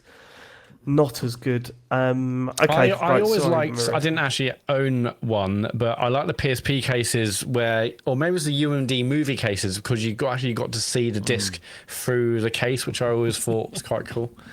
Did you? Yeah, I like swear you that. could see like the back of like the what? Did I say it? No, the you UMD, made that up. UMD, yeah. You've made that up, I reckon. No, you can UMD. Maybe it's just the movies. UMD Maybe it was cases. just the movies then, but no one owned it. It was just the movies. did they? So we'll never know. We will Codename never- Tommaso. Anyway, God, sorry. okay. Thank you, Maria, for that question you didn't ask, but inspired. Yeah, that's what we put on a Nintendo box. Codename Tommaso Gardino says, "Good morning, guys," and a big "What's up, dude?" With all the shit that's been going down in the States these days, I've been recollecting some of my top 10 US America moments. Once I worked at a hotel and a greasy fellow who was a record producer from LA asked where he could, quote, find some chicks. I sent him to my small town's only strip club. He came back and said everyone was, quote, ugly as hell, man, and ordered an 18-pound grilled cheese sandwich, which he was too drunk and asleep to receive. Same thing happened the next night. What, same guy or different guy? I'd love an 18-pound grilled cheese sandwich. When I was 18 and studying abroad, my rich girl classmate, lovely lass, bumped into me in town and presented an actual Abercrombie model and said, "This is my boyfriend." And he tilted his head backwards and said, "Sup, I'm Trey." That was from American Pie. Didn't actually happen. So, was this meant to be sent to us? Like, We get a real taste of America here. Yeah. Yeah. I was on the Don't train sound to good, isn't it? Antwerpen, brackets, shit town, and I started chatting with some middle-aged tourists from North Dakota and Minnesota. They were very knowledgeable about hurricanes. I wasn't, but they thought that people from Scandinavia all spoke German. They don't. Have you met any funny US Americans? Love you, bye, Tommaso. I don't think I've met a single American. Ever? That can't be true. No, that can't be true because I mean, my favourite American that I met was when we were in Vegas and we went to the buffet in I can't remember the hotel. This was one of the fancy hotels. McDonald's. And we were sitting next to a bar owner. They both like retired, but he'd made a lot of money clearly through the bar. They didn't pay for any of their hotels in Vegas. It was one of these types of. They said, "Well, where are you staying?" And I said, "Oh, but the Planet Hollywood." And she went, "Oh, you mean the Hole?" I was like, "Right, okay, it's not a nice hotel then, is it?" But the one thing they said to us was, they really want to go to England. They really want to visit England. Where is their place, honey? Where is their place we want to go to? Blackpool. I was like, I don't know if you want to go there. That's a swerve. When I was still working in catering, it was when there was. I'm not laughing. This is a horrible thing. The big BP oil spill. The 20. I loved it. Why do you think that's funny, Sean? We all Why are you getting off on that? And basically, there's this American couple in the restaurant, and then so the restaurant I worked, it was more like a cafe, right? It was like self-service and stuff, and this older American couple, and the guy like brought his tray over to like the station where you rack everything up, and I sort of dived in. I was like, "Oh, sorry, sir, like you don't have to do that." He turns around and he's like, "Well, we can't clean up our oil spills, but we can sure clean our own tables." I said, "Well, I've got to stop you there, sir. Pretty sure it's British Petroleum that caused it." And he's like, "Oh, it's all American money anyways," and like elbowed me in the ribs. And Who's fucking great. Yeah. That's the one James? American I've met. Oh wow. I don't know. I've met a couple of Okay. Americans in my life, but Moving on. Matt, Next have you one met many comes Americans? from. No, we're going to move on. We're going to move on. Okay. We're going for a short show. This is looking good. Gabsy and Lindy said, on this International Women's Day, we would just like to send a shout out of appreciation and admiration to the queen of TCGS questions, Maria Mendieta. So here's a question for you, Maria, and the host boys too, because feminism is about equality. Smashing shit is cool, especially when it's the patriarchy. But which hammer weapon is your favourite ever, and why? MC. No, which hammer a weapon. weapon? It's not a weapon. Yeah, sledgehammer. Well, I've got one. The hammer from Rainbow Six Siege. Yeah. Oh, the one you smash Sledge. the walls. that is a good Oh, one. it's fucking great. Just run through it, just bashing through walls. It's absolutely superb. Did we miss that big Siege update, by the way? That was mentioned, wasn't it, a couple of weeks ago? Yeah, probably. Rainbow Six X. Rainbow Siege X. That's a newsman there saying, yeah, probably. Just butted in with I that. don't know. It's the 13th this week, yeah. News hound James Farley. Great. Okay. James is checked out, isn't he? Can you not, guys? You can't think of another hammer weapon. I mean, the hammer in Monster Hunter is really good, but also for some reason, in Monster Hunter you have to sharpen your weapons, right? As you repeatedly hit the monsters, occasionally you pull away and sharpen. You have to do that with the hammer, and that has never made any sense. Because who sharpens a hammer? There's a bunch of hammers in like Dark Souls games, I'm sure, that I've enjoyed. Right, okay, this is so vague. There's a really obvious one that you're not thinking of. Mario Brothers? Come on. Yeah. No, not Smash Brothers. That's Donkey Kong, isn't it? Oh, yeah, well, yeah, but it's... Fucking hell. I mean, I hated the Hammer Bros in That's Mario like when the Bros. kids They go, were that's the guy worst. from Fortnite. And you go, no, that's Captain America. God. What's in Splatoon, one of the special weapons in that's like a big fucking hammer that you just charge forward, and it's basically the same thing. It's true, yeah, it's all right. Probably shouldn't have brought it up.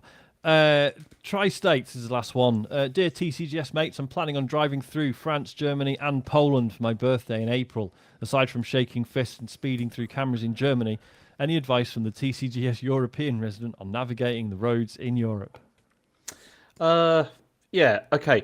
When you're on the Autobahn in Germany, be very, you have to keep checking your, what's it called, your rear Speedometer. Mirror. Your rear mirror all the time, because people come up behind you incredibly fast, like out of nowhere. Like it's and they're called James Farley. That's the most Alan Partridge you've ever sounded. So yeah, you have to keep checking it all the time because they come out of nowhere. It's that happens quite frequently. Yeah, which is fun. Also obey local speed limits and laws. Yeah. Great tip, actually. How has it been, on speeding the right. aside? Has it been all right adjusting to driving on the continent? Or Yeah, it's fine. It's totally fine. I mean, I had that incident obviously in the city, but it's because I don't drive into the city very often. It's like about 3 or 4 times since I've been driving, but I've done a lot of driving like across the country. I've done loads and loads of that, which has been totally fine. It's you get used to it.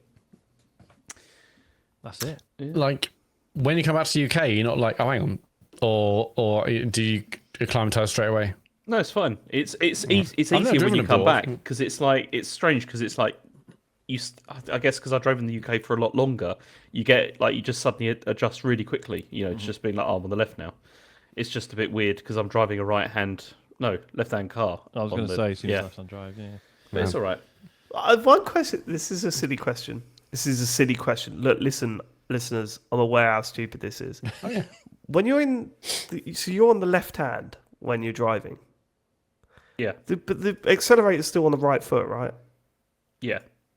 Right. Okay. So the That's pedal the layout's bit the that would same, weird me yeah. out because putting the clutch down away from the gearbox sort of freaks me out. It's weird.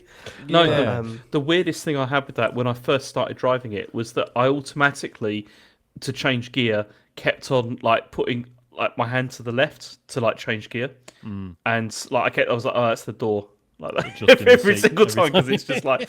But you get used to it quite quickly. Yeah. I feel I'm sorry. I know I said I wouldn't do this anymore, but I do have to point out that Matt, having bought a £3,000 computer, appears has he dropped from the call entirely? I think he might Cool. be down. We need to pause because we're getting to it's his bit, so Yeah. we need to make sure that he's certainly going to be here. Because his cam froze for a bit. I know. I noticed that. I was wondering if it was just me or if it was. Yeah. All right, bear with us. We need to find out where he got the computer from so we can put him on blast. I heard it was from Tiny. Yeah. Now wrong with them. Sorry, listeners or viewers or whatever.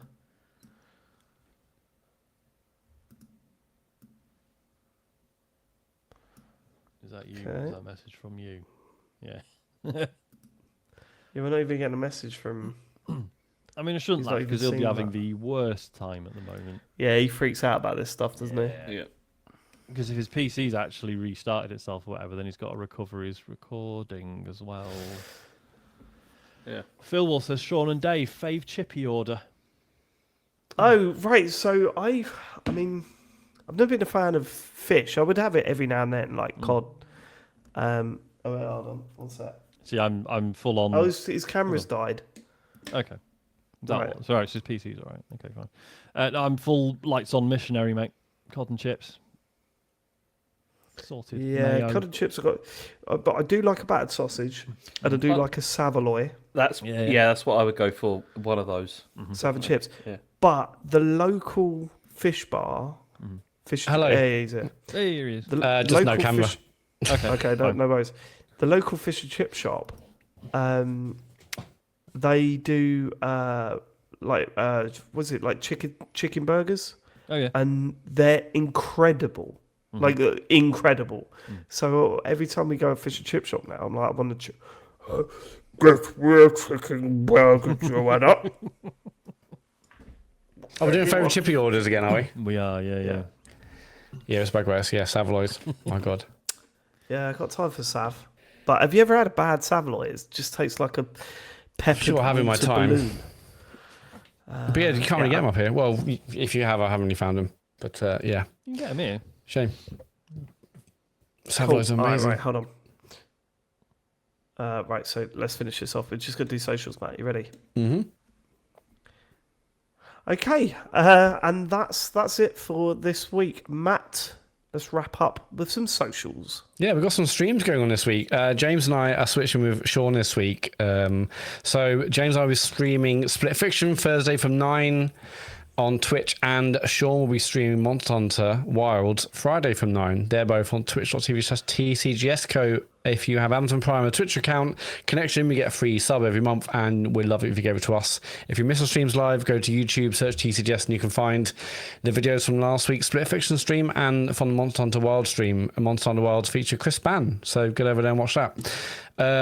If you are, I'm mixing this up a bit, but if you're into running, we've got a club on Strava, TCGS Club right over there, so go over there. And if you're up for doing the Tatton Park run on the 13th of September, there's a link over there, or also in our Discord. Fair few people have already signed up to that. I've already started running, so it's good. It's going to be amazing to see everyone.